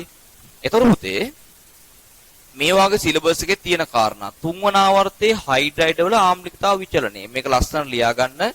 මේ කාරණා හොඳින් මනස තුළ තැම්පත් කරගන්න. ඊට පස්සේ මත් තියාගන්න හයිඩ්‍රයිඩ් කාණ්ඩේ පහළට යද්දී යාගේ ආම්ලිකතාව දැන් මේවා වැඩි වෙනවා. මොකද දැන් අපි HCl වලින් ගමු. හරි. 17 වෙනි කාණ්ඩේ තියෙනවා HF ඊට පස්සේ HCl ඊට පස්සේ HBr ඊළඟට HI.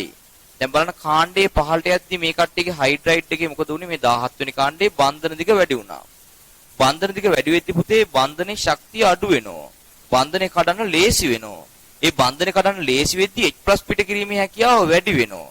H+ පිට කිරීමේ හැකියාව වැඩි වෙද්දී යාළගේ ආම්ලිකතාව වැඩි වෙනවා. ඒතර මේ විදිහට කාණ්ඩේ පහළට යනකොට මොකද වෙන්නේ පුතේ? බන්ධන දිග වැඩි. ඒතර බන්ධනේ ශක්තිය අඩු වෙනවා. බන්ධනේ බිඳීම පහසු වෙනවා. එතකොට ආම්ලිකතාව මොකද වෙන්නේ? කාණ්ඩේ පහළට යද්දී මේ කට්ටියගේ වැඩිවීම සිද්ධ වෙනවා. ආම්ලිකතාව වැඩිවීම සිද්ධ වෙනවා. එතනින් මතක තියාගන්න HF කියලා කියන්නේ ගොඩාක් දුබල අම්ලයක්. ඒ කියන්නේ යාගේ බන්ධනේ කඩන්න අමාරුයි. ෆ්ලෝරින්ගේ විද්‍යුත්තාව වැඩි. ඒක නිසා HF කියන්නේ දුබල අම්ලයක්. හරිද? මෙයා දුබල අම්ලයක්. ඒ අරුණම සෙසු කට්ටියල මොනවද? ප්‍රබල අම්ල. සෙසු කට්ටිය ප්‍රබල අම්ල බවට පත් වෙනවා. සෙසු කට්ටිය ප්‍රබල අම්ල බවට පත් වෙනවා. ඒතර මේ ප්‍රබල අම්ල වලත් කාණ්ඩේ පහළට යද්දි මොකද වෙන්නේ? ආම්ලිකතාව අඩු වෙනවා. ඒතර වඩාත් ආම්ලික HCl ට වඩා HB ආම්ලිකයි. ඊට වඩා වඩාත්ම වෙන කවුද පුතේ මේ කට්ටියකින් HI. HI තමයි වඩාත්ම ආම්ලික. දැන් වල දීලා තියෙන කට්ටිය බලමු. මේ දීලා තියෙන වර්ණ ටිකේ pH 3 තියෙනවා. බලන්න වල දීලා තියෙන ටිකේ pH 3 තියෙනවා. හරිද? ඊට පස්සේ වල ආපහු දීලා තියෙනවා HI. මෙන්න මේක. HI.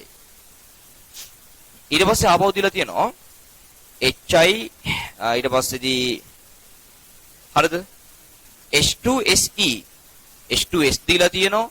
ඊට පස්සේ H2SE දීලා තියෙනවා. මත තියන පුතේ H2SE තියෙන H2S යටින්. මෙන්න මෙහෙම ආවර්ත කාණ්ඩේ හරිද? කාණ්ඩේ H2S ට වඩා පහළින් තමයි H2SE ඉන්නේ. ඒතර එතනත් මේ තියරිය අනුවම ගත්තම H2S ට වඩා H2SE වල බන්ධන දිග වැඩි නිසා බන්ධනයේ කැඩීම පහසු වෙමින් යාගේ ආම්ලිකතාව වැඩි වෙනවා. මොකද H2S ට වටින් තමයි H2SE ඉන්නේ. ඒතර වල තේරෙන්න ඕනේ පුතේ මේ ටික ගත්තම pH 3 දුබල බාෂ්මිකයි. ඒ කියන්නේ ආම්ලිකතාව ගොඩක්ම අඩුයි. එහෙනම් මේකේ ආම්ලිකතාව අඩු වෙන්නේ කාගේද? pH 3 වල. ඒතර pH 3 ට වඩා ආම්ලිකතාව වැඩි පුතේ කාගේද? H2S වල. H2S වල. H2S වල ආම්ලිකතාව වැඩි. H2S ට වඩා H2SE වල වැඩි හේතුව තමයි මොකද? H2S ට වඩා කාණ්ඩයේ පහළින් තමයි H2SE ඉන්නේ. දැන් ඔයාලට පේනවා H2S ට වඩා කොහොමත් HCl වල ආම්ලිකතාව වැඩි. මේ දෙන්නටම වඩා HCl වල ආම්ලිකතාව වැඩි. HCl ගත්තත් HCl ට වඩා මොකද වෙන්නේ? HI වල ආම්ලිකතාව වැඩි. ඔයාගෙන් ප්‍රශ්න කරන්නේ HI පිළිබඳව. එහෙනම් HI වල තමයි ආම්ලිකතාව වැඩිම වෙන්න ඕනේ. එහෙනම් ඔන්න ඔය විදිහට තමයි පුතේ ආම්ලිකතාව විචලනයේ මේ ටික අදාළ වෙන්නේ. ඊට ප්‍රශ්න අංක 9 සඳහා පිළිතුරු අංකය 3 මෙන්න මේ විදිහට තමයි මේ ටික ආම්ලිකතාව වැඩි වෙන්න ඕනේ. ඊට ප්‍රශ්න අංක 9 සඳහා පුතේ වීඩියෝ එක නතර කරලා ඔයාලා අවශ්‍ය තැන් හොඳට නෝට් ඩවුන් කරගෙන මේ වැඩේ ලස්සනට පිළිවෙලට මේ ටික කරගෙන යන්න. හරි වීඩියෝ එකේ අදාළ තැන් නතර කරලා මේ සේරම කාරණා ලියාගෙන හොඳට මේ ප්‍රශ්නය විවරණය ලියන්න. හරි අපි ඊට පස්සේ ප්‍රශ්න අංක 10ට යමු. ප්‍රශ්න අංක 10. ප්‍රශ්න අංක 10. ප්‍රශ්න අංක 10 ඔයගෙන් විමසලා තියෙන්නේ පුතේ ජලයේ අද්‍රාව්‍ය එම්ලම් ලවණයක් තනුක HNO3 සමග ප්‍රතික්‍රියා කළ විටදී ලද ද්‍රාවණය බේරියම් ක්ලෝරයිඩ් සමග අවක්ෂේපයක් ලබා දේ. ඊට පස්සේ කියනවා ද්‍රාවණය නිල් පාටයි යෙදූ විට ජලීය KI යෙදූ විට සුදු අවක්ෂේපයක් සමගින් දුඹුරු පැහැවෙනවා කියලා. අහගන්න පුතේ. එතකොට ප්‍රශ්න අංක 10ට දාලා මම ඔයාට තියරි ටික පොඩ්ඩක් උගන්වගෙන යන්නම්. සල්ෆේට් සල්ෆයිඩ් හඳුනා ගැනීම. හොඳට මත් තියාගන්න. මෙන්න මේ අයන දෙක හඳුනා ගැනීම හොඳට මත් තියාගන්න. සල්ෆේට් අයන සහ සල්ෆයිඩ් අයන හඳුනගන්නේ කොහොමද කියලා. පුතා බේරියම් ක්ලෝරයිඩ් අපි බොහෝ දුරට යොදන්නේ මෙන්න මේ දෙන්න හඳුනා ගන්න. අපි මේකට බේරියම් ක්ලෝරයිඩ් දැවුවොතින් බේරියම් ක්ලෝරයිඩ් දැම්මොතින් මෙතනින් ලබා දෙනවා බේරියම් සල්ෆේට් කියන සුදු පාට අවක්ෂේපය. එතකොට මෙතනින් ලබා දෙනවා බේරියම් සල්ෆයිඩ් කියන සුදු පාට අවක්ෂේපය. එතකොට මේ දෙන්න දිහා බැලුවොත් හොඳට මත් තියාගන්න මෙයා අම්ල තුල දිය වෙන්නේ නැහැ. අම්ල තුල අද්‍රාව්‍යයි. එතකොට බේරියම් සල්ෆයිඩ් එක පුතේ අම්ල තුල ද්‍රාව්‍යයි. අම්ල තුල ද්‍රාව්‍යයි. මෙයා අම්ල තුල ද්‍රාව්‍යයි. එතකොට බේරියම් ක්ලෝරයිඩ් දාපුවාම අම්ල තුල අද්‍රාව්‍ය අවක්ෂේපයක් දුන්නා නම් පුතා ද්‍රාවණය තුල තිබිලා තියෙනුනේ කවුද එහෙනම් සල්ෆේටයක්. බේරියම් ක්ලෝරයිඩ් දාපුවාම අම්ල තුල ද්‍රාව්‍ය අවක්ෂේපයක් දුන්නා නම් කවුද පුතේ තිබිලා තියෙනුනේ සල්ෆයිටයක්. එතකොට මෙතන පිළිතුරු ටික දිහා බලපුවාම ඔයාලට තියෙනවා HNO3 තියෙන ද්‍රාවණේ සුදු අවක්ෂේපයක් දුන්නලු. ඒ කියන්නේ අම්ල තුල අද්‍රාව්‍ය අවක්ෂේපයක් දීලා තියෙනවා. ඒවට තියෙනවා මුලින් HNO3 දැම්මා කියලා. එහෙනම් මේ මිශ්‍රණයට මුලින් HNO3 දැම්මා කියන්නේ දැන් ද්‍රාවණේ ආම්ලිකයි. මේකේ අම්ලය තියෙනවා. ඒතර එතන අවක්ෂේපයක් දුන්නා කියන්නේ ඒ තියෙන අම්ලය තුල ලබා දෙන අවක්ෂේපය දිය වෙන්නේ නැහැ කියලා. එහෙනම් අනිවාර්යෙන් පුතා මේ පිළිතුරට අදාළව ගත්තොත් මේ අනිවාර්යයෙන්ම මේ අවක්ෂේපය මොකක් වෙන්න ඕනේද? සල්ෆේටයක් වෙන්න ඕනි.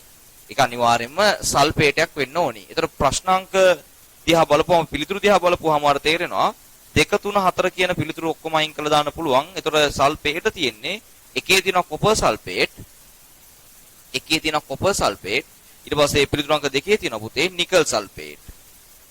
දැන් ඔයාට ඊට පස්සේ කියනවා මේකේ Ki- දාපුවාම Ki දාපුවාම දුඹුරු පාටක් දුන්නලු. දුඹුරු පාටක් දෙන්නේ පුතේ I2 ගෑස් එක හැදෙන නිසා. I- දැම්මම දුඹුරු පාටක් දෙනවා කියලා කියන්නේ එතනින් I2 ගෑස් එක හැදිලා. I- I2 වීම ඔක්සිකරණයක්. එයා ඔක්සිකරණය වෙන්න නම් ද්‍රාවණයේ තියෙන අයනය ඔක්සිහරණය වෙන්න ඕනේ. ඒතර අපි ගත්තොත් මෙතන කොපර් සල්ෆේට් නම් එතන තියෙන්නේ කොපර් 2+. කොපර් 2+ වල යට 15 අවස්ථාවක් තියෙන ඔක්සිකරණ අවස්ථාවක් කොපර් ප්ලස් කියලා. ඒතර කොපර් 2+ ට කොපර් ප්ලස් බවට ඔක්සිහරණය වෙන්න පුළුවන්. පිළිතුරු අංක 5 තියෙන නිකල් 2+. ඒතර නිකල් 2+ වලට ඊට වඩා 15 ඔක්සිකරණ අවස්ථාවක් නැහැ පුතේ ඔක්සිහරණය වෙන්න. තේරුණාද? එහෙනම් ඔයාට කියනවා නම් පුතා දැන් මුලින් කියනවා බේරියම් ක්ලෝරයිඩ් දාපුවාම HNO3 තියෙන ද්‍රාවණයට අවක්ෂේපයක් දුන්නා කියලා. කියන්නේ එහෙනම් අම්ල තුල අද්‍රාව්‍ය අවක්ෂේපයක් බේරියම් ක්ලෝරයිඩ් එක දෙන්න නම් සල්ෆේටයක් වෙන්න ඕනි. එහෙනම් මේක සල්ෆේටයක් වෙන්න ඕනි. ඒත් අපි පිළිතුරු ටික දිහා බලපුවාම පිළිතුරු අංක 1 සහ 5 තමයි සල්ෆේට තියෙන්නේ. එකේ තියෙන්නේ පුතා කොපර් සල්ෆේට්, 5 තියෙන්නේ නිකල් සල්ෆේට්. ඒතර කොපර් සල්ෆේට් වල තියෙන අයනේ තමයි කොපර් 2+, නිකල් සල්ෆේට් වල තියෙන අයනේ තමයි නිකල් 2+. ඔයාට කියනවා Ki දාපුවාම දුඹුරු පාටක් දුන්නලු. ඒතර I- වලින් දුඹුරු පාටක් දෙන්න නම් පුතේ I- I2 බවට ඔක්සිකරණය වෙන්න ඕන. I- I2 බවට ඔක්සිකරණය වෙන්න නම් ද්‍රාවණයේ තිබිච්ච අයනය ඔක්සිහරණය වෙන්න ඕන. කොපර් සල්ෆේට් නම් තිබ්බේ එතන තියෙන්නේ කොපර් 2+, නිකල් සල්ෆේට් නම් තිබ්බේ එතන තියෙන්නේ නිකල් 2+. ඒතර මේ දෙන්නගෙන් පුතා ඔක්සිහරණය විය හැකි අයනයක් තියෙන්නේ කොපර් 2+. මොකද නිකල් 2+ වලට ඔක්සිහරණය වෙන්න බෑ. එබැවින් පිළිතුරු විය යුත්තේ කුමක්ද දරුවනේ මෙතන කොපර් සල්ෆේට් බව අපිට පැහැදිලි. එහෙනම් ප්‍රශ්නාංක 10 සඳහා පිළිතුරු අංක 1 කොපර් සල්ෆේට් කියලා ඒක හොඳින්ම අවබෝධයට ගන්න. ප්‍රශ්නාංක 11 පුතේ වාගෙන් විමසලා තියෙන මේ අකාබනික රසායන දැනුම විමසලා තියෙන්නේ. ඒ ප්‍රශ්නාංක 11 ආශ්‍රිතව පැහැදිලි අදාළ තියරි පාර්ට් එක අපි ප්‍රශ්නාංක ඒ කියන්නේ දැන් මේ කොහොමත් පුතා MCQ ගත්තම ගොඩාක් වෙලාට පේපර් 5ක් විතර අපි කතා කරද්දී ඒ පේපර් 5 තුලින් සම්පූර්ණ MCQ 50ට අවශ්‍ය තියරි මුළු සිලබස් එකම කවර් වෙනවා. එතකොට මේ ප්‍රශ්නාංක 11ට අදාළව අපිට අවශ්‍ය වෙන තියරි පාර්ට් එක අපි මොඩල් පේපර් 1 වලදී සාකච්ඡා කරලා තියෙනවා. අපි දැන් ඒ වීඩියෝ එකෙන් අපි මේ වීඩියෝ කොටස අරගෙන දැන් ඔයාලට මේ වීඩියෝ එකත් එක්ක සම්බන්ධ කරලා පෙන්නන්නම්. එතකොට එතනින් ආපහු මම මේ ප්‍රශ්නාංක 11ට අදාළ සිද්ධාන්ත කාරණා ටික හොඳින්ම ලියා ගැනීම සිද්ධ කරන්න. හරි? මුලින්ම තියෙනවා A නම් සරල අකාබනික සංයෝගයක් තනුක HCl සමගින් හරිද? B නම් ද්‍රාවණයක් සහ C නම් වායුවක් ලබා දේ. පහන්සිරු පරීක්ෂාවේදී A කොළපැහැයක් ලබා දුන් අතර තනුක H2SO4 සමග A සුදු අවක්ෂේපයක් ලබා දේ. C වායුව K2Cr2O7 ද්‍රාවණයක් කොළපැහැ ගන්නු අතර ලෙඩ් නයිට්‍රේට් පෙඟ වූ ද්‍රාවණයක් මෙන්න මෙහෙම කියලා කියනවා. දැන් දරුවෝ ඔතනට අදාළ මම සිද්ධාන්ත වලට මතක් කරලා දෙන්නම් පොඩ්ඩක්. හොඳට මේ කාරණා ටික අපි බලමු. තනුක අම්ල දානකොට වායු පිට වෙන අවස්ථා ටික. තනුක අම්ල දානකොට වායු පිට වෙන අවස්ථා ටික.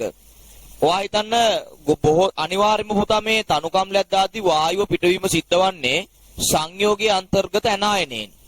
වායුව පිට කරන කැටායනයක් තියෙනවා ඒ තමයි NH4+ අයනය. මේ NH4+ වලින් වායුවක් පිට වෙනවා. නමුත් NH4+ වලින් පිට වෙන වායුව වෙන්නේ පුතේ ඇමෝනියා. එයා ඇමෝනියා වායුව පිට කිරීම සිද්ධ කරන්නේ හරිද? භස්මයක් දාලා තාප කරාම. භස්මයක් දාලා තාප කළාම තමයි මේ ධන අයනය NH4+ කියන ධන අයනෙන් ඇමෝනියා වායුව පිට වෙන්නේ. එතකොට ඔයාට සාමාන්‍යයෙන් තනුකම්ලයේ දුවිට වායුව පිට වෙන අවස්ථා කිව්වොත් ඔයාගේ විෂය නිර්දේශය ඇතුළේ මෙන්න මේ ටික. කාබනේටයක් තිබ්බොත් කාබන් ඩයොක්සයිඩ් වායුව පිට වෙනවා. ඒක ඇතුලේ සල්ෆයිටයක් තිබ්බොත් SO2 ගෑස් එක පිට වෙනවා. ඊට පස්සේ තයෝසල්ෆේටයක් තිබ්බොත් දරුවෝ සල්ෆ අවක්ෂේප කරමින් SO2 පිට කරනවා. මේ බලන්න සල්ෆයිටයක් තිබ්බොත් කෙලින්ම SO2 ගෑස් එක නිදහස් කරනවා. තයෝසල්ෆේටයක් තිබ්බොත් සල්ෆ අවක්ෂේප කරමින් SO2 ගෑස් එක නිදහස් කරනවා. ඊට පස්සේදී හරිද සල්ෆයිඩයක් තිබ්බොත් පිට කරන H2S වායුව H2S ගෑස් එක පිට කරනවා. නයිට්‍රයිටයක් තිබ්බොත් තනුකම්ල දාපුවාම NO2 වායුව පිට වෙනවා පුතා. මේ NO2 වායුව කියලා කියන්නේ දුඹුරු පැහැති වායුවක්. NO2 කියන්නේ දුඹුරු පැහැති රතු දුඹුරු පැහැති වායුවක්. හරි මේක රතු දුඹුරු පැහැති වායුවක්. එතකොට හොඳින්ම මේ කාරණා තේරුම් ගන්න පුතේ අපි ප්‍රශ්න අදාළ කොටස පමණක් නෙමෙයි. ඔයාගෙන් තනුකම්ල දැම්මන් පස්සේ වායු පිට වෙන්න පුළුවන් සියලුම අවස්ථා ටික තමයි මම ඔයාලට මේ දැන් පැහැදිලි කරලා දෙන්න හදන්නේ. දැන් මේ වායු හඳුනා ගැනීම ටිකට අපි ගියොත් ඔයා දන්නා පුතේ CO2 වායුව හඳුනා ගන්න තියෙන අපිට හුණු දියර පරීක්ෂාවෙන්. හුණු දියර පරීක්ෂාවෙන්.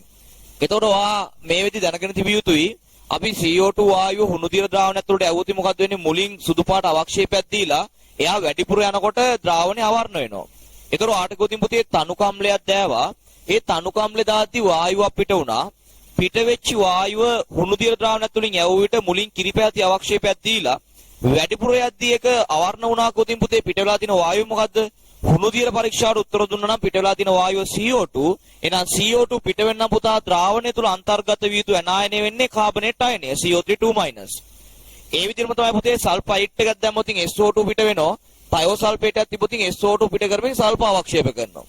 එතකොට ඔයාලට කොතින් මෙහෙම SO2 ගෑස් එක පිට වුණා පැහැදිලි ද්‍රාවණයක් ලබා දෙමින්. කියන ද්‍රාවණයේ මුකුත් අවක්ෂේප නැතුව SO2 පිට කළා නම් කවුද පුතේ තිබිලා තියෙන සල්ෆයිටයක් අපැහැදිලි ද්‍රාවණයක් ලබා දෙමින්. එහෙම නැත්නම් අවක්ෂේපයක් ලබා දෙමින් SO2 වායුව පිට වුණා නම් පුතේ තිබිලා තියෙන කවුද? තයෝසල්ෆේටයක්. ඊට පස්සේ H2S වායුව පිට වුණා කියලා දුන්නොත් පුතේ තිබිලා තියෙන කවුද එතන? සල්ෆයිඩයක්. වර්ණවත් වායුවක් පිට වුණා කොටින් තිබිලා තියෙන කවුද දරුවෝ? නයිට්‍රයිටයක්. ඒතර මේ වීඩියෝ එක නවත්තලා ඔයා මේ කාරණා ටික හොඳට ලියා ගන්න. දැන් අපි බලමු SO2 සහ H2S හඳුනා ගැනීමේ ක්‍රම ටික. මම ඔයාලට SO2 සහ H2S වායුව හඳුනා ගැනීම ටික මෙන්න මෙහෙම වෙනම දෙන්නම්. හොඳට ඒක තේරුම් ගන්න. SO2 සහ H2S. ඒතර SO2 ගෑස් එක හඳුනා ගැනීම අපි ගත්තොත් SO2 හඳුනා ගැනීම ගත්තොත් හරිද? ඊට පස්සේ H2S හඳුනා ගැනීම. SO2 වායුව හඳුනා ගන්න පුළුවන් පුතේ මේක SO2 විතරක් දෙන නිරීක්ෂණය තමයි තෙත රතු මල්පෙති විරංජනය කරනවා. තෙත රතු මල්පෙති විරංජනය කරනවා. එහෙනම් දරුවෝ ඔයාට කීවොත් තනුකම්ලයක් දානකොට වායුවක් පිට වුණා. පිට වුණ වායුව තෙත රතු මල්පෙති විරංජනය කළා ගොතින් පිට වෙලා තියෙන SO2 වායුව. එහෙනම් ද්‍රාවණය තුල තිබිලා තියෙන්නේ සල්ෆයිටයක් හෝ තයෝසල්ෆේටයක්. පිට වූ වායුව තෙත රතු මල්පෙති විවරණ කරමින් පැහැදිලි ද්‍රාවණයක් දුන්නා ගොතින් එතන අර්ථය තමයි ඒ පිට වෙච්ච වායුව මල්පෙති විරංජනය කළා. ඒ කියන්නේ SO2 පැහැදිලි ද්‍රාවණයක් ලබා දුන්නා කියන්නේ ද්‍රාවණය ඇතුලේ අවක්ෂේප ලබා දීමක් සිදු වෙන්නේ නැහැ කියලා.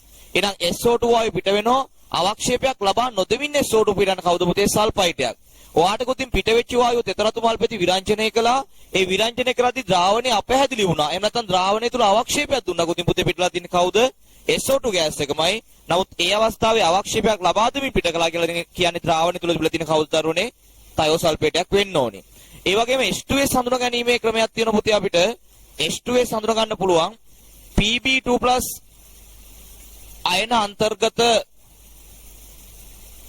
අයන අන්තර්ගත ද්‍රාවණයක පෙඟ වූ පෙරහන් කඩදාසි මෙයා පුතේ කළු පාට කරනවා. එහෙනම් H2S වායුව ගැටුණොත් මොකද වෙන්නේ? ඔයාලට පැහැදිලිව තේරෙන්න ඕනි. එයා ඒ වායුව පිට වෙන තැනට අපි lead2+ අයන අන්තර්ගත මොකක් හෝ ද්‍රාවණයක් ප්‍රධාන වශයෙන් පාවිච්චි කරන lead acetate. ඒතර ඒ වගේ එකක් පොඟවලා එයා H2S වායුව පිට වෙන තැනට ඇල්ලුවොත් මොකද්ද වෙන්නේ? අර H2S වායුව ගැටිච්ච ගමන් ඒ කඩදාසිය කළු පාට වෙනවා. ඔයාට කිව්වොත් පුතේ එහෙනම් මෙහෙම තනුකම්ල දාද්දි වායුවක් පිට වුණා. පිට වූ වායුව H2S පෙඟ වූ පෙරහන් කඩදාසියක් කළු පැහැති කළා කියලා.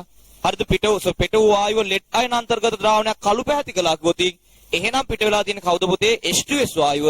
එහෙනම් ද්‍රාවණය තුල තිබිලා තියෙන ඕනේ කවුද මෙතන? සල්ෆයිඩයක් වෙන්න ඕනේ. හරි. තව මේ දෙන්නම ලබා දෙන නිරීක්ෂණයක් තියෙනවා. මේ දෙකෙන්ම පුතේ හොඳට මත තියාගන්න. මේ දෙකෙන්ම ඒ කියන්නේ SO2 සහ H2S කියන දෙකෙන්ම මෙන්න මේ නිරීක්ෂණයක් දෙනවා. මොනවද මේ නිරීක්ෂණ? එකක් තමයි මෙයා K2Cr2O7 ද්‍රාවණය තුලින් යවුවොත් ආම්ලික K2Cr2O7 ද්‍රාවණය තුලින් යවුවොත් මේ K2Cr2O7 ද්‍රාවණයේ තැඹිලි පාටයි හරිද? එයා පුතේ කොළ පාට කරනවා. කොළ පාට බවට පත් වෙනවා.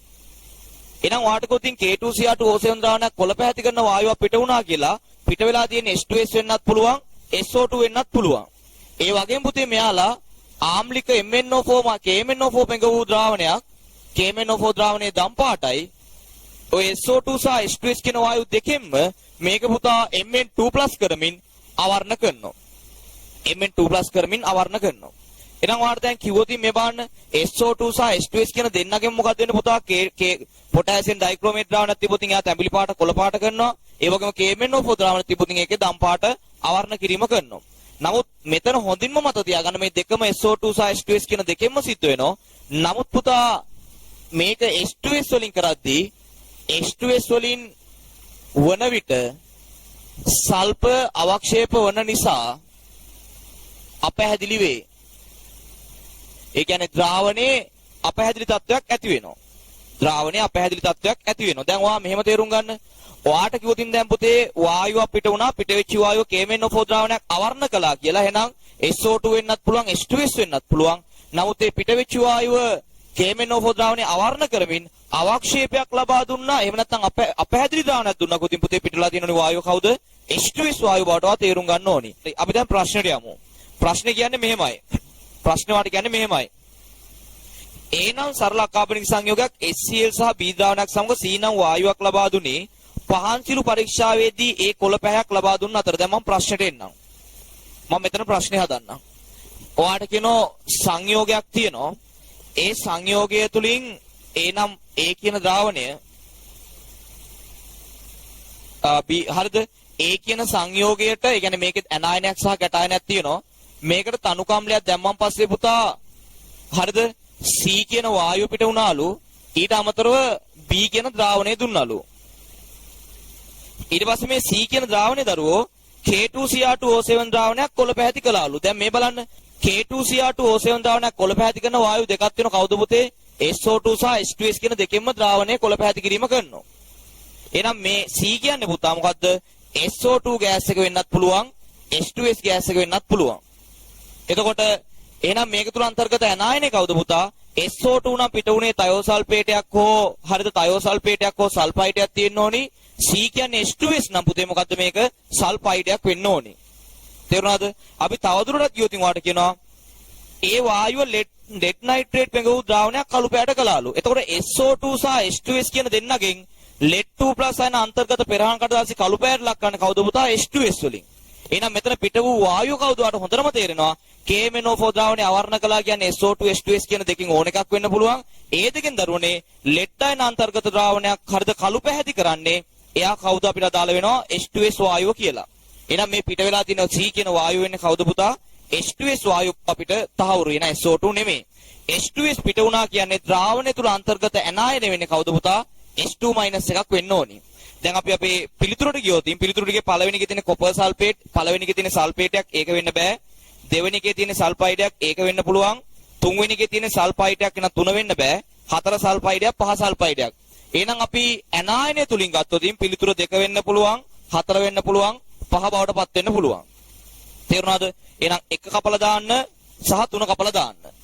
ඊළඟට වාට කියනවා පහන්සිරු පරීක්ෂාවේදී මේ ද්‍රාවණය තුල B කියන ද්‍රාවණය දැන් කැටායනේ ද්‍රාවණය තුල අන්තර්ගතයිනේ. මේ ද්‍රාවණයට පහන්සිරු පරීක්ෂාව කළාපුවාම කොළ පාටක් දුන්නලු. හරිද? දැල්ලට කොළ පාටක් දුන්නලු. එහෙනම් ඔයා දැන් තව දැනගන්න ඕනේ පුතා පහන්සිරු පරීක්ෂාවේදී එක් එක් අය ලබා දෙන වර්ණ මොනවද කියලා. මම ඒක මෙතනට යන්නම් පහන්සිරු පරීක්ෂාවේ ප්‍රධාන වශයෙන් වැදගත් වෙන වර්ණ ටික. පහන්සිරු පරීක්ෂාවේදී ප්‍රධාන වශයෙන් වැදගත් වෙන වර්ණ ටික මම ඔයාලට දෙන්නම්. පහන්සිරු පරීක්ෂාවේදී පුතා මෙන්න මේ විදිහට මත තියාගන්න. ද්‍රාවණයක් තුල ලිතියම් 2+ නම් අපි පහන්සිරු පරීක්ෂාව කළේ ලිතියම් වලට නම් මෙයා පහන්සිල් පරීක්ෂාවේදී රතු පාටක් දෙනවා.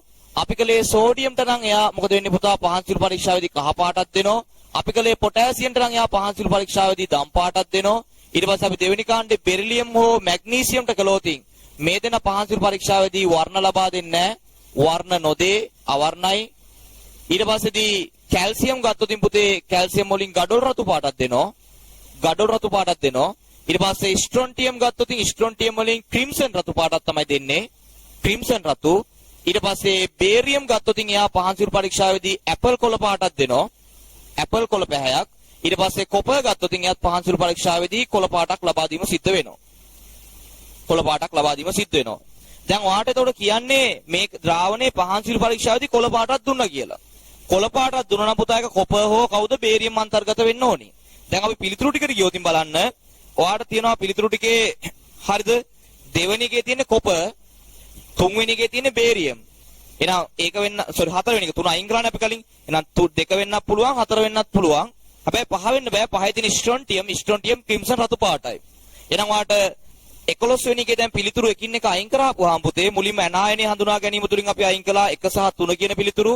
ඊට පස්සේ අපි කැටායන හඳුනා ගැනීම තුලින් අපි අයින් කළා 5 වෙනි පිළිතුර ස්ට්‍රොන්ටියම් කියන එක. දැන් අපිට දෝලනයක් තියෙන්නේ 2 සහ 3 අතර. ඊට පස්සේ කියනවා පුතේ ඔයාට H2SO4 දාපුවාම අවක්ෂේප වෙනවා කියලා. කොපර් සහ බේරියම් කියන දෙක අතුරෙන් සල්ෆේටේ අවක්ෂේප වෙන්නේ බේරියම්ගේ. කොපර් සල්ෆේට් කියන්නේ අවක්ෂේපයක් නෙමෙයි. සල්ෆේටේ අවක්ෂේප වෙන්නේ බේරියම්ගේ. පිළිතුරු අංකය 4. ප්‍රශ්න අංක 11 සඳහා පිළිතුරු අංකය 4. ඊට පස්සේ අපි ප්‍රශ්න අංක 12ට යමු. අපි ප්‍රශ්න අංක 12ට යමු. ප්‍රශ්න අංක 12 තියෙනවා ආලෝක කදම්බයක් තරංගායාමය දීලා තියෙනවා ලැම්ඩා දීලා තියෙන පුතේ මෙයාගේ 2.4 වැඩි කිරීම 10 ඍණ 3යි ෆෝටෝනයක ශක්තිය කොපමණද? අපි දන්නවා ෆෝටෝනයක ශක්තිය වෙන සමීකරණය E සමානයි h mu. මේ ෆෝටෝනයක ශක්තිය h mu කියන්නේ හරිද? ආයතනෝ E සමානයි hc බෙදීම ලැම්ඩා. මොකද mu වෙනුවට c බෙදීම ලැම්ඩා කියලා ගන්න පුළුවන්. මොකද c සමානයි mu ලැම්ඩා වලින් mu උක්ත කළාම mu සමානයි c by ලැම්ඩා කියලා එනවා. E සමාන hc බෙදීම ලැම්ඩා කියලා එනවා අපිට ශක්තිය. ඒතර ප්‍රශ්නාංක 12 තියෙන මේ අගයන් ටික මේ සමීකරණයට ආදේශ කරාපුවාම ඔයාලට පිළිතුර ලැබෙනවා පිළිතුරු අංකේ 1 8.29යි කියලා. මම අගයන් ආදේශ කරලා සුළු කරන්න යන්නේ නැහැ පුතේ. වීඩියෝ එකක් නිසා වීඩියෝ එක අනවශ්‍ය පරිදි දික් කරගන්න අවශ්‍ය වෙන්නේ නැහැ. මේකට දාලා සමීකරණය තමයි E සමාන hc බෙදීම ලැම්ඩා. එතන හොඳටම තියන්න මේ සමීකරණේ E මගින් ලබා දෙන්නේ පුතේ ෆෝටෝන එකක ශක්තිය කියලා. මේක ෆෝටෝන මවුලයක ශක්තිය එහෙම නෙමෙයි දෙන්නේ. ෆෝටෝන එකක ශක්තිය තමයි E මගින් ලබා වෙන්නේ. මොකද අවකාශය හරහා ශක්තිය ගමන් කරන ශක්ති පැකට් නැත්නම් ෆෝටෝන එහෙම නැත්නම් ක්වොන්ටම් විදිහට කියලා කියනවා. ඒතර ක්වොන්ටම් එකක එහෙම නැත්නම් ශක්ති පැකට් එකක එහෙම නැත්නම් ශක්ති ෆෝටෝන එක ශක්තිය E සමාන h mu මගින් හෝ E සමාන hc බෙදීම ලැම්ඩාගෙන් දෙනවා. ඔයාට සංඛ්‍යාත දීලා ප්‍රශ්න කළොත් E සමාන h mu භාවිතා කරන්න. ඔයාට ආයාම දීලා ප්‍රශ්න කළොත් E සමානයි hc බෙදීම ලැම්ඩා සමීකරණය භාවිතා කරන්න. ඒතර ප්‍රශ්න අංක 12 සඳහා පිළිතුරු ඒ සමීකරණ දත්තාදේශ කළාම ඔයාලට ලැබෙනවා පිළිතුරු අංකය 1 කියලා. ඊළඟට ඔයාලට කියන පුතේ මෙහෙම එකක්. ප්‍රශ්න අංක 13. ආගන්න ප්‍රශ්න අංක 13 තියෙනවා x2 නම් වායුවකින් හරිද x2 කියලා වායුවක් හරිද සහ y2 කියන වායුව මිශ්‍ර කළයින් පස්සේ හැදෙනලු පුතා xy3 කියන වායුව සම්පූර්ණයෙන්ම මිශ්‍ර කරාම ඕම හැදෙනවලු. ඒතකොට තියෙන පුතා මේ සමීකරණය තුලිත කරද්දී y2 එතන මෙතන අපි දෙකක් දැම්මොතින් මෙතනට තුනක් දාන්න වෙනවා මේ සමීකරණය තුලිත කරන්න. වායුමය ප්‍රතික්‍රියාවලදී මවුල් අතර අනුපාතය ඒ වායේ පරිමාත්‍ර අනුපාතයට සමානයි. දැන් ලියා ගන්න වායුමය ප්‍රතික්‍රියාවලදී මවුල් අතර අනුපාතය ඒ වායේ පරිමාත්‍ර අනුපාතයට සමානයි. ඒතර මේ දෙන්න සම්පූර්ණයෙන්ම ප්‍රතික්‍රියා කළා කියලා කියන්නේ. ඔයාලා කියනවා පුතේ මෙයාගේ ඝන සෙන්ටිමීටර් 25ක් තිබ්බලු ආරම්භයේදී. මෙයාගේ ආරම්භයේදී ඝන සෙන්ටිමීටර් තිබ්බලු 100ක්. ආරම්භයේදී මෙයා නෑ මොකද හේතුව පුතා ආරම්භයේදී ප්‍රතික්‍රියාව ලක් වෙලා නැති නිසා xy3 හැදිලා නෑ. එහෙනම් මෙයා බිඳුවයි. පරිමාත්‍ර අනුපාතය මවුල් අතර අනුපාතයට සමානයි. මෙයාගේ 100ම ප්‍රතික්‍රියා කරන්න නම් එයාගෙන් 3න් එකක් x තියෙන්න ඕනි. x වගේ 3 ගුණයක් නේ y. එහෙනම් මෙයා සම්පූර්ණ ප්‍රතික්‍රියා නම් මේකෙන් 3 එකක් x තියෙනවා. නමුත් 100 බෙදීම 3 කියන්නේ 33.3යි. නමුත් x ගේ 33.3ක් නැහැ. එහෙනම් සම්පූර්ණ y ඔක්කොම ප්‍රතික්‍රියා කරන්න බෑ. එහෙනම් අපි ප්‍රතික්‍රියා කරන ප්‍රමාණ ගත්තොත් පුතා අපි හිතමු x ඔක්කොම ප්‍රතික්‍රියා කරන්න පුළුවන් 25 ප්‍රතික්‍රියා කළොත් එයත් එක්කලා y ගේ පුතා 75ක් ප්‍රතික්‍රියා කරන්න ඕනි. මෙයාගේ 25 ප්‍රතික්‍රියා කරද්දී මොකද මෙයාගේ 75 ප්‍රතික්‍රියා කිරීමේ හැකියාවක් තියෙනවා. මොකද මෙයාගේ මුලින් 100ක් තිබුණ නිසා. මෙයාගේ මුලින් 100ක් තිබුණ නිසා. ඒතර මෙයාගේ 25 ප්‍රතික්‍රියා කරද්දී මෙයාගේ 75 ප්‍රතික්‍රියා කරද්දී පුතේ 25 වගේ දෙගුණයක් මෙයා හැදෙනවා. නම් මෙයා කොච්චරක් හැදෙන පුතා xy3 50ක් ඝන සෙන්ටිමීටර හැදෙනවා. එහෙනම් ආරම්භයේදී මවුල තිබ්බ කීයක්ද පුතේ මේකේ? ඒතර අපි බලමු දැන් ඉතිරි ප්‍රමාණ ආරම්භෙත් 25යි ප්‍රතික්‍රියා කරනවා 25ක් ඉතිරි බිඳුවයි. ආරම්භයේ 100යි හරිද? ආරම්භයේ 100යි එයාගෙන් 75 ප්‍රතික්‍රියා කරනවා 25ක් ඉතුරුයි. ආරම්භයේ බිඳුවයි 50ක් හැදෙනවා. අලුතෙන් හැදෙනවා කීයද පුතේ? 50ක්. අලුතෙන් හැදෙනවා 50ක්. ඒතර වගේ අහනවා පරිමාවේ කොපමණ අඩුවීමක් සිද්ධ වෙනවද කියලා. ඒ කියන්නේ මුලින් තිබිච්ච පරිමාවට වඩා දැන් අලුත් පරිමාව කොච්චර අඩුයිද කියලා. මුලින් මෙයාගේ 25යි මෙයාගේ 100යි ඔක්කොම පුතේ තිබ්බ ඝන සෙන්ටිමීටර 125ක්. දැන් ප්‍රතික්‍රියාවෙන් පස්සේ මෙයාගේ 25ක් ඉතුරුයි. මෙයාගේ අලුතෙන් 50ක් හැදෙනවා. කියන්නේ ප්‍රතික්‍රියාවෙන් පස්සේ ඉතිරි 25යි හැදුණු 50යි ඔක්කොම පුතා මේ පද්ධතියේ තියෙනවා 75ක් ඝන සෙන්ටිමීටර. එහෙනම් අඩු වෙන ප්‍රමාණය වෙන්නේ කීයද පුතේ? ඝන සෙන්ටිමීටර 50යි කියලාට පිළිතුර ලැබෙන්න ඕනේ. ඒක සරල ගණිත කර්මයක් තියෙන්නේ. ඒතර ප්‍රශ්නාංක 13 සඳහා පිළිතුරු අංකය 3 කියලා හොඳින්ම තේරුම් ගන්න ඕනේ. එතනදිවත් තේරුම් ගන්න තියෙන්නේ වායුමය ප්‍රතික්‍රියාවලදී ප්‍රතික්‍රියා කරන මවුල අතර අනුපාතය ප්‍රතික්‍රියා කරන මවුල අතර අනුපාතයට සමාන වෙනවා කියන එක. ඒතර අපි ප්‍රශ්නාංක 14ට යමු. හරිද? ප්‍රශ්නාංක 14 තියෙන්නේ මෙහෙමයි. පරිමාව ඝන ඩෙසිමීටර් 5ක වායනයක් හීලියම් වායුව 300යි කෙල්වින් දී හා එක වැඩිම 10.5යි මෙහෙමයි. ඔයාලට කියනවා මෙහෙම. පරිමාව දීලා තියෙන මේ පද්ධතියේ ඝන ඩෙසිමීටර් 5යි. ඒ කියන්නේ 5 වැඩි කිරීම 10 ඍණ 3යි ඝන මීටර්. ඒක ඇතුලේ තියෙනවලු පුතේ හීලියම් වායුව. ඒ හීලියම් වායුවේ උෂ්ණත්වය කෙල්වින් 300යිලු. එයාගේ පීඩනය එක වැඩි කිරීම 10.5යි පැස්කල් කියලා දීලා තියෙනවා. මේකේ පරිමාව හරිද? උෂ්ණත්වය වැඩි කරනලු දරුවනේ 450 කෙල්වින් දක්වා වැඩි කරනවලු. උෂ්ණත්වය කෙල්වින් 450 දක්වා වැඩි කරනවලු. මෙතන තිබ්බේ 300. ඒතර අර කියන දරුවෝ පීඩනය එක වැඩි කිරීම 10.5ෙම පවතින. පීඩනය එක වැඩි කිරීම 10.5ෙම පවතින. හරිද? පරිමාව හරිද මේකේ කොපමණ හරිද මේකේ පරිමාව 5 වැඩි කිරීම 10 ඍණ 3යි භාජනයේ පරිමාව. ඒකේ වෙනසක් නැහැ. කොපමණ හීලියම් මවුල ප්‍රමාණයක් ඉවත් කරන්න ඕනේද අහනවා. අපි හිතමු මුලින් මෙතන තිබ්බ කියලා N1 කියලා හීලියම් මවුල ප්‍රමාණයක්.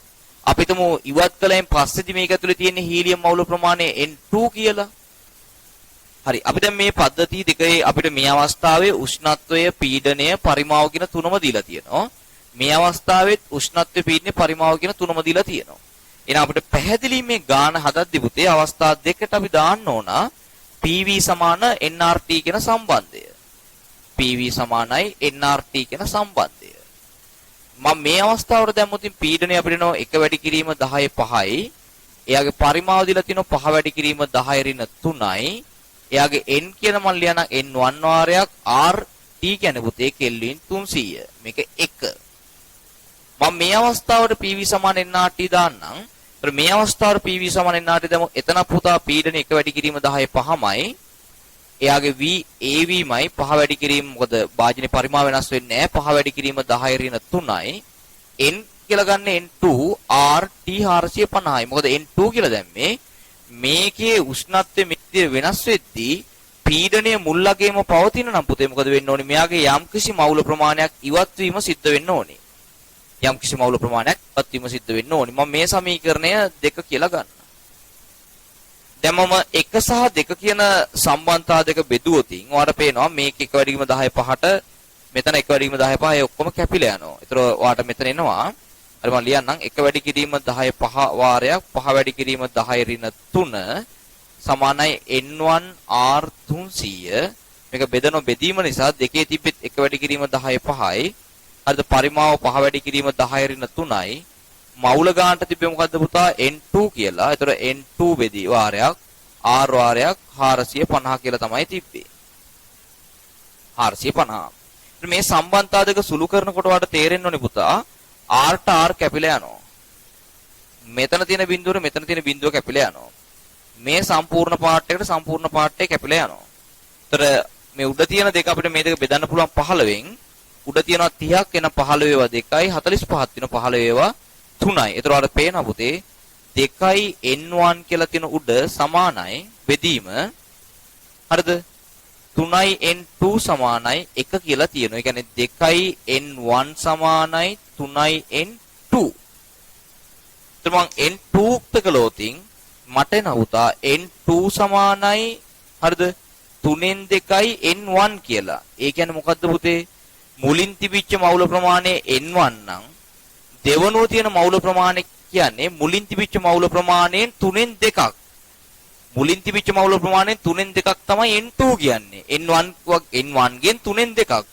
එහෙනම් තිබිච්ච මවුල ප්‍රමාණයෙන් කොච්චර ඉවත් වෙලාද පුතේ? 3න් 2ක් ඉතිරි වෙලා තියෙන නම් n2 එද්දී කොච්චර මවුල ප්‍රමාණයක් ඉවත් වෙලාද? n1 3න් 1ක් මවුල ප්‍රමාණයක් ඉවත් වෙලා. මොකද 3න් 2යි n2 සමානයි. ඒ කියන්නේ මේකේ මවුල ඉවත් වුණාන් පස්සේ හීලියම් ඉතිරි මවුල ප්‍රමාණය සමානයි කියලා කියනවා. තිබුණු මවුල ගානෙන් 3න් 2කට. ඒ කියන්නේ 3න් 1ක් මවුල ප්‍රමාණයක් ඉවත් වීම සිද්ධ වෙලා තියෙන්න ඕනේ. එහෙනම් හීලියම් කොච්චර ප්‍රමාණයක් ඉවත් වෙන්න ඕනේද? වගේ ප්‍රශ්න අහන්න අදාළ වෙන්නේ. හරිද? වගේ ප්‍රශ්න අහන්නේ ආරම්භක හීලියම් පරිමාවෙන්. ඒ කියන්නේ පුතේ පරිමාව පිළිබඳව අපි අහමුකෝ. දැන් මෙහා අහන්නකෝ. මම අර කලිනුත් කිව්වා මවුල ප්‍රමාණය දැන් මෙතන දීලා තියෙන පුතේ උෂ්ණත්ව පරිමාණීයත. එහෙනම් මවුල ප්‍රමාණය පරිමාවට සමානුපාතිකයි. ඒක මෙතනදි ගත්තොත් මුලින් තිබිච්ච මවුල ප්‍රමාණයෙන් 3න් 1ක් මවුල ප්‍රමාණයක් ඉවත් කරන්න ඕනි. ඒ කියන්නේ පරිමාව ගත්තක් කොච්චරද පුතේ? 3න් 1ක පරිමාවක් ඉවත් කරන්න ඕනි. මුලින් තිබිච්ච මවුල ගාන දැන් තිබිච්ච මවුල ගානෙන් 3න් 2ක මවුල ගානක් තමයි ඉතිරි කියලා කියනවා. එහෙනම් 3න් 1ක මවුල ප්‍රමාණයක් ඉවත් වෙන්න ඕනි. ඒතර මවුල සංඛ්‍යාව පරිමාවට සමානුපාතික වන බැවින් පුතේ එහෙනම් ඉවත් කළ යුතු පරිමාව වෙන්නේ මුල් පරිමාවෙන් 3න් 1ක් ඉවත් වීම සිද්ධ වෙන්න ඕනි. ඒතර ප්‍රශ්න අංක 14 සඳහා පිළිතුරු අංක 3 කියලා ලැබෙනවා. ආරම්භක පරිමාවෙන් 3න් 1ක් ඉවත් වෙන්න ඕනේ කියලා. හරි. එතකොට ප්‍රශ්න අංක 15ට යමු. ප්‍රශ්න අංක 15 තියෙන්නේ ඔය පොඩි ගණනය කිරීමක්. ඊටාම පහසු ගණනය කිරීමක් පුතේ. එතකොට මම යලිත් කියනවා මේ පේපර් එක හරිද දැන් මට පේපර් ඩිස්කෂන් එකක් නිසා සේරම සිද්ධාන්ත අපි කරන්නේ නැහැ. මොකද එහෙම වුණොත් මේ වීඩියෝ එක අනවශ්‍ය පරිදි දිගු වෙනවනේ. කවුරු හරි දරුවෙක්ට මේ පාඩම් කොටස් වල ප්‍රශ්නයක් තියෙනවා මේ වීඩියෝ එකකින් කමෙන්ට් එකක් දාන්න. අපි එතකොට මේ පාඩම් කොටස් ආයෙ කරලා දෙන්නම්. සහ අපේ තියරි පන්ති වල මේ සම්පූර්ණ පාඩම් කොටස් අපි සවිස්තරාත්මක කතා කරනවා. මේ කරන්නේ පුතේ තියරි තියෙන මේ නමුත් අපි දන්නවා මේ විදිහට දවුරුවන්ට පේපර් ක්ලාස් වල ඌනතාවයක් තියෙනවා. අන්න ඒ දරුවෝ වෙනුවෙන් අපි මේ වීඩියෝ මාලාව මේ විදිහට කරගෙන යන්නේ. ප්‍රශ්න අංක 15. ප්‍රශ්න අංක 15 තියෙන පුතේ මෙන්න මේ විදිහට අපිට මේ කියලා තියෙනවා මෙහෙම. A2B3 කියන ඝනය හරි ප්‍රශ්න අංක 15 තියෙන්නේ A2B3 කියන ඝනය මෙන්න මෙහෙම විඝටනය වෙනවලු. එයා විඝටනය වෙනවලු දෙකක් A ගෑස් ධන 3ක් B ගෑස් බවට. උෂ්ණත්වය සහ පරිමාව නියත විට A2B3 වාල් ප්‍රමාණයෙන් 5ක් විඝටනය වෙලාලු. අපි දන්නේ කොච්චරද මුලින් තිබ්බේ කියලා. ඒ නිසා මම මුල් ප්‍රමාණය n කියලා ගන්නම්. ආරම්භක ප්‍රමාණය n කියලා හිතමු. ඒතර ආරම්භයේදී මෙයා තිබ්බට මෙයාලා නැහැ. අපිට වාසේ වැයවන සෑදෙන ප්‍රමාණ ගමු. ඔයාට කියනවා 100ට 5ක් විඝටනය වෙනවලු. ඒ කියන්නේ 100න් 5යි කියන්නේ 0.05n මෙතනින් විඝටනය වෙනවා. වැය වෙන නිසා මම ඍණ කියලා දැම්මා. මෙයාගේ 0.05ක් වැය වෙනවා කියන්නේ පුතේ ඒ වගේ දෙගුණයක් මෙයාගේ හැදෙනවා. ඒ කියන්නේ 0.1n මෙයාගේ හැදෙනවා. මේ වගේ තුන් ගුණයක් මෙයාගේ හැදෙනවා. ඒ කියන්නේ 0.15n මෙයාගෙන් හැදෙනවා. ඔයාලට දීලා තියෙනවා උෂ්ණත්වය සහ පරිමාව නියතයිලු. එතකොට PV සමාන nRT දාපුවාම PV සමාන nRT වල මේ බලන්න.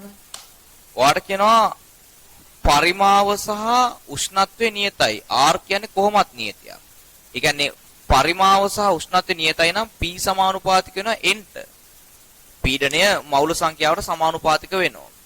එහෙනම් ආරම්භක අවස්ථාවේ පීඩනය අපිට කියනවා P කියලා. ඒ කියන්නේ විඝටනයට පෙර. එහෙනම් පෙර විඝටනේ මවුල ප්‍රමාණය කියන්නේ පීඩනය P ඒක සමානුපාතිකයි ඒ අවස්ථාවේදී තිබිච්ච මවුල ගන්නට ඒ කියන්නේ n ට. ඒක සමානුපාතිකයි n ට. මොකද P සමානුපාතිකයි n ට T සහ V නියත නම්. ඊට පස්සේ අපෙන් විඝටනයට පසු පීඩනය පිළිබඳ අහන්නේ අපි තුමේ අවස්ථාව P2 කියලා. එහෙනම් P2 සමානුපාතිකයි පුතේ විකරණයෙන් පසු තියෙන මවුල සංඛ්‍යාවට. එහෙනම් දැන් අපි හිතමු ඉතිරි ප්‍රමාණ කොහොමද කියලා. මුලින් n තිබ්බා 0.05ක් වැය වුණා. එහෙනම් 0.95යි n ඉතුරුයි. මුලින් බිඳුවක් තිබ්බා 0.1ක් හැදුනා. එහෙනම් 0.1යි n තියෙනවා මෙතන. මෙතන 0.15යි n තියෙනවා.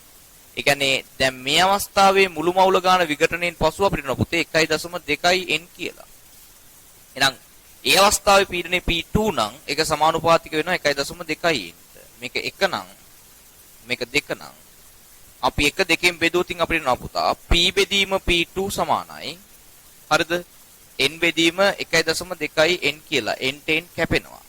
ඒතර P2 සමානයි කියලා එනවා පුතේ 1.2යි P කියලා. 1.2 කියන්නේ පිළිතුරු දිහා බැලුවොතින් වර්ධින පිළිතුරු අංක 4 120 බෙදීම 100 කියලා.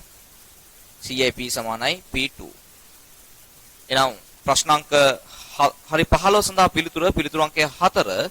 ඒතර මෙතනදී හොඳින්ම ඔයාලට වැදගත් වෙන කාරණාව මේ මවුල් අතර අනුපාත නම් අපිට ඉතාම සරලව ගන්න පුළුවන්.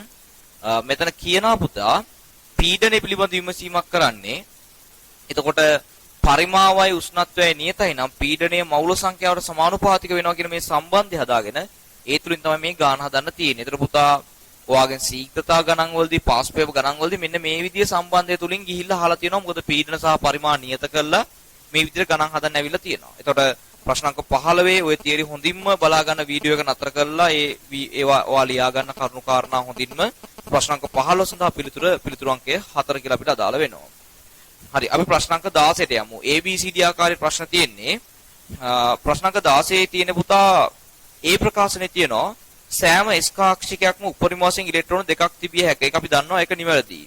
S කාක්ෂිකයක ඉලෙක්ට්‍රෝන තියෙන්නේ 2යි. ඒක හරියි. එතකොට P කාක්ෂික ඉලෙක්ට්‍රෝන ඔක්කොම 6යි. D කාක්ෂික ඉලෙක්ට්‍රෝන ඒ කියන්නේ P කාක්ෂිකයක් ගත්තොත් ඉලෙක්ට්‍රෝන 2යි. D කාක්ෂික එකක් ගත්තත් ඉලෙක්ට්‍රෝන 2යි. හැබැයි P උපශක්ති මට්ටමේ 6යි, D උපශක්ති මට්ටමේ 10යි. දෙවරක් 5 10යි, දෙවරක් 3 6යි. එතකොට සෑම S කාක්ෂිකයකම උපරිම ඉලෙක්ට්‍රෝන 2යි කියන ප්‍රකාශනය නිවැරදි. B වල තියෙනවා ආන්තරික මූලද්‍රව්‍ය සෑදෙන්නේ D කාක්ෂික වලට ඉලෙක්ට්‍රෝන පිරීමේදී. ඒක හරි. ඒක අපි දන්නවා D උපශක්ති මට්ටම ඉලෙක්ට්‍රෝන පිරීමේදී තමයි ආන්තරික මූලද්‍රව්‍ය සෑදීම සිද්ධ වෙන්නේ. ඒක හරි. මොකද ආන්තරික මූලද්‍රව්‍යයක් කියලා කියන්නේ සාධන එක් ඔක්සිකරණ අවස්ථාවකදී හෝ අසම්පූර්ණ D කාක්ෂික තියෙන්න ඕනේ. ආන්තරික මූලද්‍රව්‍ය අර්ථ දැක්වීම තියෙනවා. ආන්තරික මූලද්‍රව්‍යයක් කියලා කියන්නේ සාධන එක් ස්ථායි ඔක්සිකරණ අවස්ථාවකදී හෝ එයාගේ අසම්පූර්ණ D තියෙන්න ඕනේ. ඒතර අසම්පූර්ණ D තියෙනනම් පුතා ඉලෙක්ට්‍රෝන D උපශක්ති මට්ටම් වලට පිරලා තියෙන්න ඕනේ. එහෙනම් ඒකේ තියෙන B ප්‍රකාශනය නිවැරදි වෙනවා. C වල තියෙනවා එකම ක්වොන්ටම් අංකයකදී S සහ P උපශක්ති කාක්ෂික වල ශක්ති සමාන නැහැ. S P කාක්ෂික වල ශක්ති සමාන වෙන්නේ නැහැ. ඒවා ශක්ති නගයන් දෙකක්. ඒකවා දන්නවා පුතා. ඒවා සරල තියෙන. නම් තුන්වෙනි එක වැරදි. C වැරදි. 1 2 3 ප්‍රධාන ශක්ති මට්ටම් සඳහා පිළිවෙලින් S P සහ D කාක්ෂික බැගින් පවතී. හරි S එකේ පළවෙනි එක S එකයි, දෙවෙනි එක S එකයි, P එකයි, තුනේ S එකයි, P එකයි, D එක. අතර එක බැගින් තමයි කාක්ෂික ඒවා උපශක්ති ඒවා තියෙන්නේ. ඒතර ඒකේ A B සහ D කියන ප්‍රකාශන තුනම නිවැරදි. නම් පිළිතුරු අංකය 5. 16 සඳහා පිළිතුරු අංකය 5. 17 වෙනි එකේ තියෙනවා සංයෝගයක භෞතික ලක්ෂණ තීරණය වන්නේ 17 ඒ ප්‍රකාශනය අන්තක් අණුක බන්ධන වලින්. පුතේ සංයෝගයක් ඝනද ද්‍රවද කියන එක තීරණය වෙන්නේ එයාලගේ අණු අතර තියෙන බන්ධන ප්‍රබලතාවයෙන්. අණු දෙකක් අතර තියෙන බන්ධන ඊටාම ප්‍රබලයි නම් මේක ඝනයක්. අණු දෙක අතර තියෙන බන්ධන සාමාන්‍ය ප්‍රබලතාවක් නම් තියෙන්නේ මේක ද්‍රවයක්. අණු දෙක අතර තියෙන ආකර්ෂණ සාමාන්‍යයෙන් දුබල තත්වයක නම් තියෙන්නේ මේවා වායු අවස්ථාවේ තමයි පවතින්නේ. හැබැයි ඒ කියන්නේ මෙයාගේ භෞතික අවස්ථාව තීරණය වෙනවා පුතා වායු දෙක අතර තියෙන වායු අණු දෙකක් එයාගේ අණු දෙකක් අතර තියෙන අන්තරණුක ආකර්ෂණයෙන්. අණු දෙකක් අතර තියෙන අන්තරණුක ආකර්ෂණ. ඒක අන්තර් අණුක ආකර්ෂණ. ඒක අන්තර් අණුක ආකර්ෂණ වලින්. අන්තක් අණුක ආකර්ෂණ කියන්නේ අණුවක් ඇතුළත තුල ඒ කියන්නේ තනි අණුවක් ඇතුළේ තියෙන ආකර්ෂණ. ඒතර අන්තක් අණුක ආකර්ෂණ වලින් භෞතික ලක්ෂණ තීරණය වෙන්නේ නැහැ පුතා. භෞතික ලක්ෂණ තීරණය වෙන්නේ අන්තර් අණුක ආකර්ෂණ වල. කියන්නේ දෙන්න අතර දැන් හිතන්න දැන් මං කායික හරි බැඳීමක් තියෙනවා නම් අපි දෙන්න අතර තියෙන බැඳීමේ ප්‍රබලතාව තීරණය වෙන්නේ මම සහ එයා අතර තියෙන බැඳීමේ ප්‍රබලතාව මතයි. එහෙම නැත්නම් මගේ ඇතුලේ තියෙන තනියෙන් මන් තුල විතරක් තියෙන බැඳීම් තුලින් නෙමෙයි. ඒතර අන්තක් අණුක කියලා කියන්නේ තනි අණුව ඇතුලේ තියෙන බැඳීම්. ඒතර මේකේ වර තියෙන අන්තක් අණුක බන්ධන මත හඳා පවතී කියලා. ඒක වැරදි. ඒතර 17 ඒ ප්‍රකාශනේ අන්තක් අනුක කියන එක යටින් ඉරක් ගහලා වැරද්දක් දාලා ලියා ගන්න.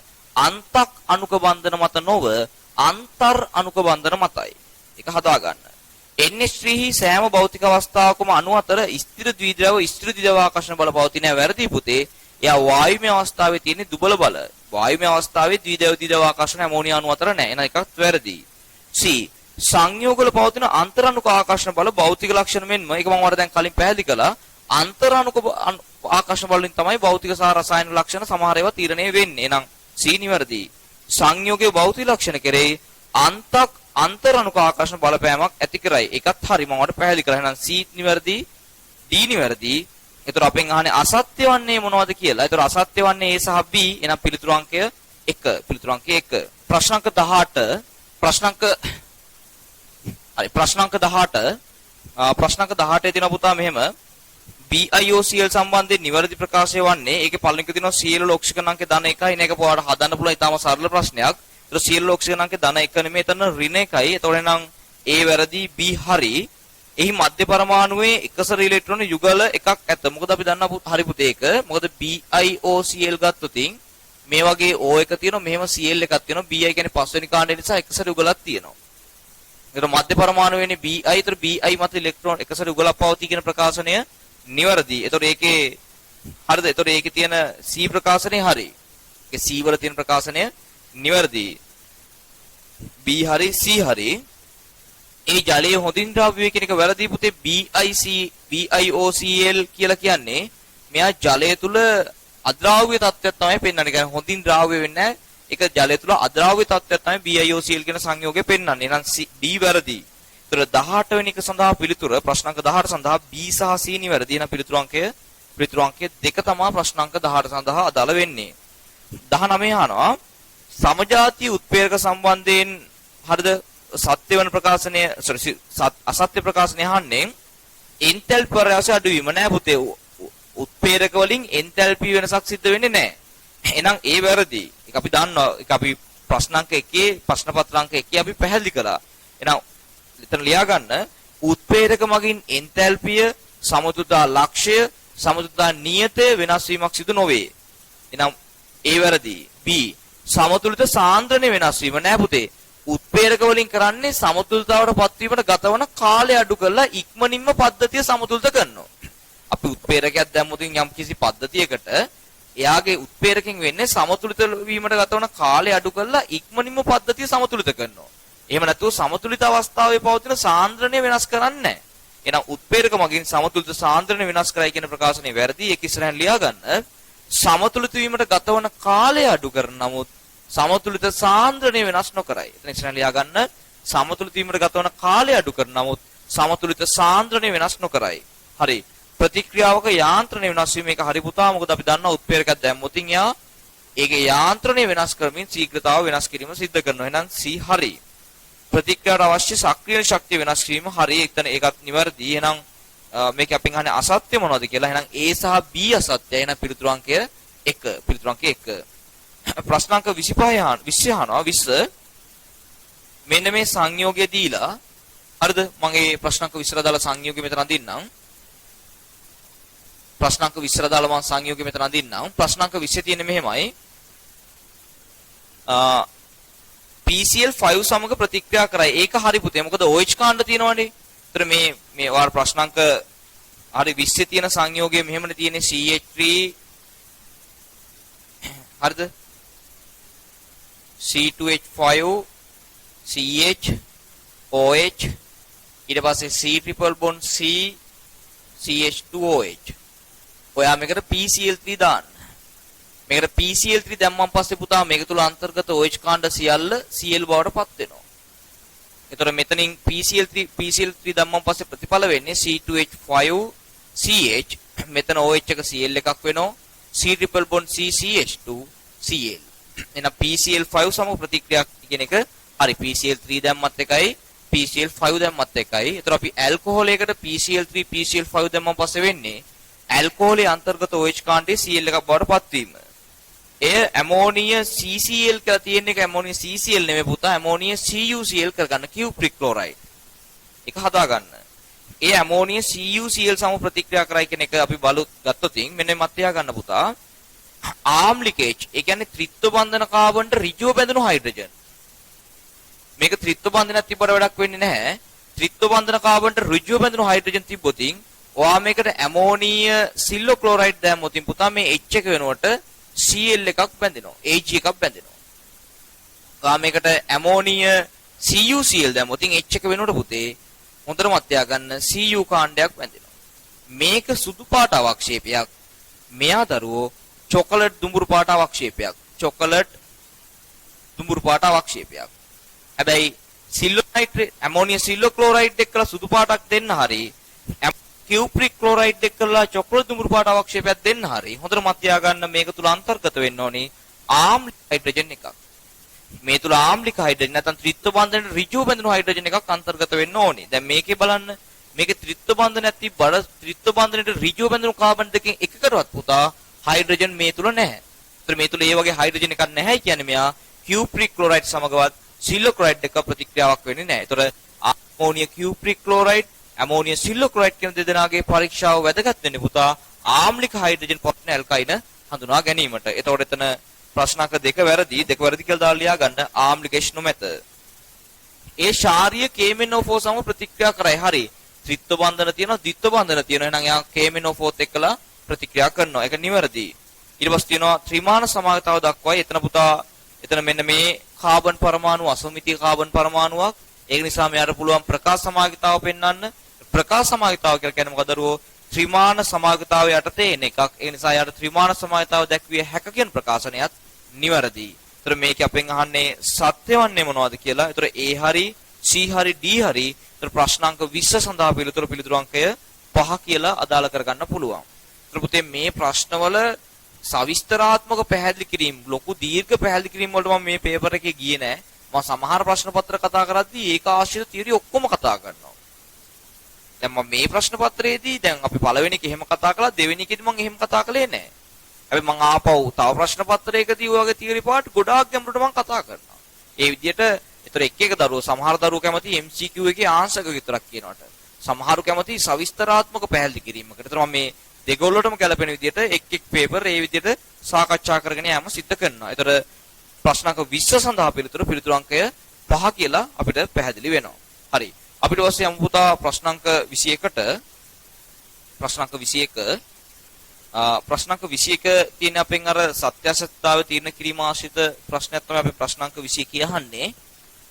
හරි. අපි බලමු. ප්‍රශ්නාංක 21. 21 පළවෙනි එක තියෙනවා සෑම සහසංයුජ අණුවකම ද්විදව ගූර්ණේ ශුන්‍ය වෙන්නේ නැහැ. හැම වැරදිනේ. ද්විදව ගූර්ණේ ශුන්‍ය වෙන්නේ නැහැ සෑම සහසංයුජ අණුවකම. ඒක වැරදි. ඒ වැරදි. මොකද විද්‍යුත්තාව වෙනසක් තියෙනවා නම් එතන ද්විදව ගූර්ණේ ශුන්‍ය වීමක් සිද්ධ වෙන්න බෑ. ඊට පස්සේ තියෙනවා සමමිතික අණුවකම බන්ධනය හරිද සහ සමමිතික අණුවකම සෑම බන්ධනයක්ම නිර්ද්‍රව්‍ය වේ. නෑ සමමිතික කියන වචන හරිද? එතන තියෙන්නේ මෙහෙමයි. සමමිතික වුණ පළියට නිර්ද්‍රව්‍ය වෙන්නේ නැහැ පුතා. දැන් හිතන්නකෝ මෙහෙම. දැන් CO2 අණුව ගන්න. CO2 අණුව සමමිතිකයි. ඒතර මේ බන්ධන වෙන වෙනම ද්‍රව්‍ය වුණාට මේ ද්විදව ගූර්ණේ තියෙන මේ පැත්තට මෙයාගේ තියෙන මේ පැත්තට ඒතර දෙන්නට දෙන්න කැන්සල් වෙලා ද්විදව ගූර්ණේ සම්ප්‍රයුක්තේ ශුන්‍ය වෙනවා. හැබැයි අපි ජල අණුව ගමු. දැන් ජල අණුව ගත්තා සමමිතිකයි. ඔන්න ඔතනයි පටලව ගන්න තැන මේ බලන්න මේක හරි මැදින් දෙකට බෙදන්න පුළුවන්. හැබැයි මේ බලයට මේ බලේ කැපිලා යනවද? කැපිලා යන්නේ නැහැ. එහෙනම් මේක නිර්ද්‍රව්‍ය වෙන්නේ නැහැ. ඒතර සමමිතික වුණ පළියට ඒක හොඳට ගන්න පුතේ. සමමිතික වුණ පළියට නිර්ද්‍රව්‍ය වෙන්නේ නැහැ. නිර්ද්‍රව්‍ය වෙන නම් එක්ක විදුරුණිතා වෙනසක් නැති වෙන්න ඕනි. එහෙම නැත්නම් එයා රේක් සමමිතික කියන්නේ හැම පැත්තටම බන්ධන සමානව විහිදිලා තියෙන විදිහට වුණොත්. එහෙම නැතු මේ වගේ හරි මේ විදිහට සමමිතික වුණොත් එයා නිර්ද්‍රව්‍ය වෙන්නේ නැහැ. ඒක වාට මම හිතනවා හොඳටම තේරුණායි කියලා. එහෙනම් පළවෙනි එකේ තියෙනවා සමමිතික සෑම අණුවක්ම ද්විදගුණ ශුන්‍ය වේ කියන එකත් වැරදි. සමමිතික අණුකම බන්ධන නිර්ද්‍රව්‍ය වේ කියන දෙවෙනි ප්‍රකාශනයත් වැරදි. එහෙනම් 1 සහ 2 කියන ප්‍රකාශන දෙකම වැරදිද පිළිතුරු අංකය 5 විදියට අපිට තේරුම් ගන්න පුළුවන්. ලෝහ ඔක්සයිඩ් සියල්ල භාෂ්මික වේ. නෑ ලෝහ ඔක්සයිඩ් සියල්ල භාෂ්මික වෙන්නේ නැහැ පුතේ. අපි දන්නවා ඇලුමිනියම් ඔක්සයිඩ් උභයගුණී.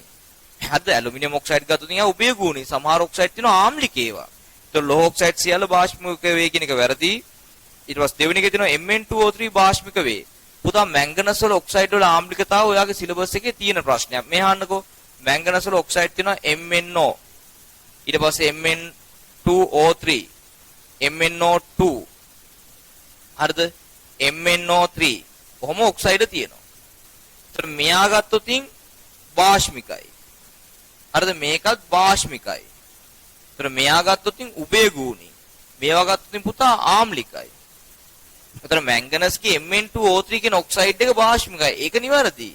හරිද? එතකොට ඔයා ගත්තොතින් මේ තියෙන ප්‍රකාශනයේ පළවෙනි එකේ තියෙන ලෝහ ඔක්සයිඩ් සියල්ල වාෂ්මික වේ කියන එක වැරදි. එතන ලියන වැරද්දක් දාලා සමහර ඔක්සයිඩ් ආම්ලික වෙන අවස්ථාවලුත් තියෙනවා.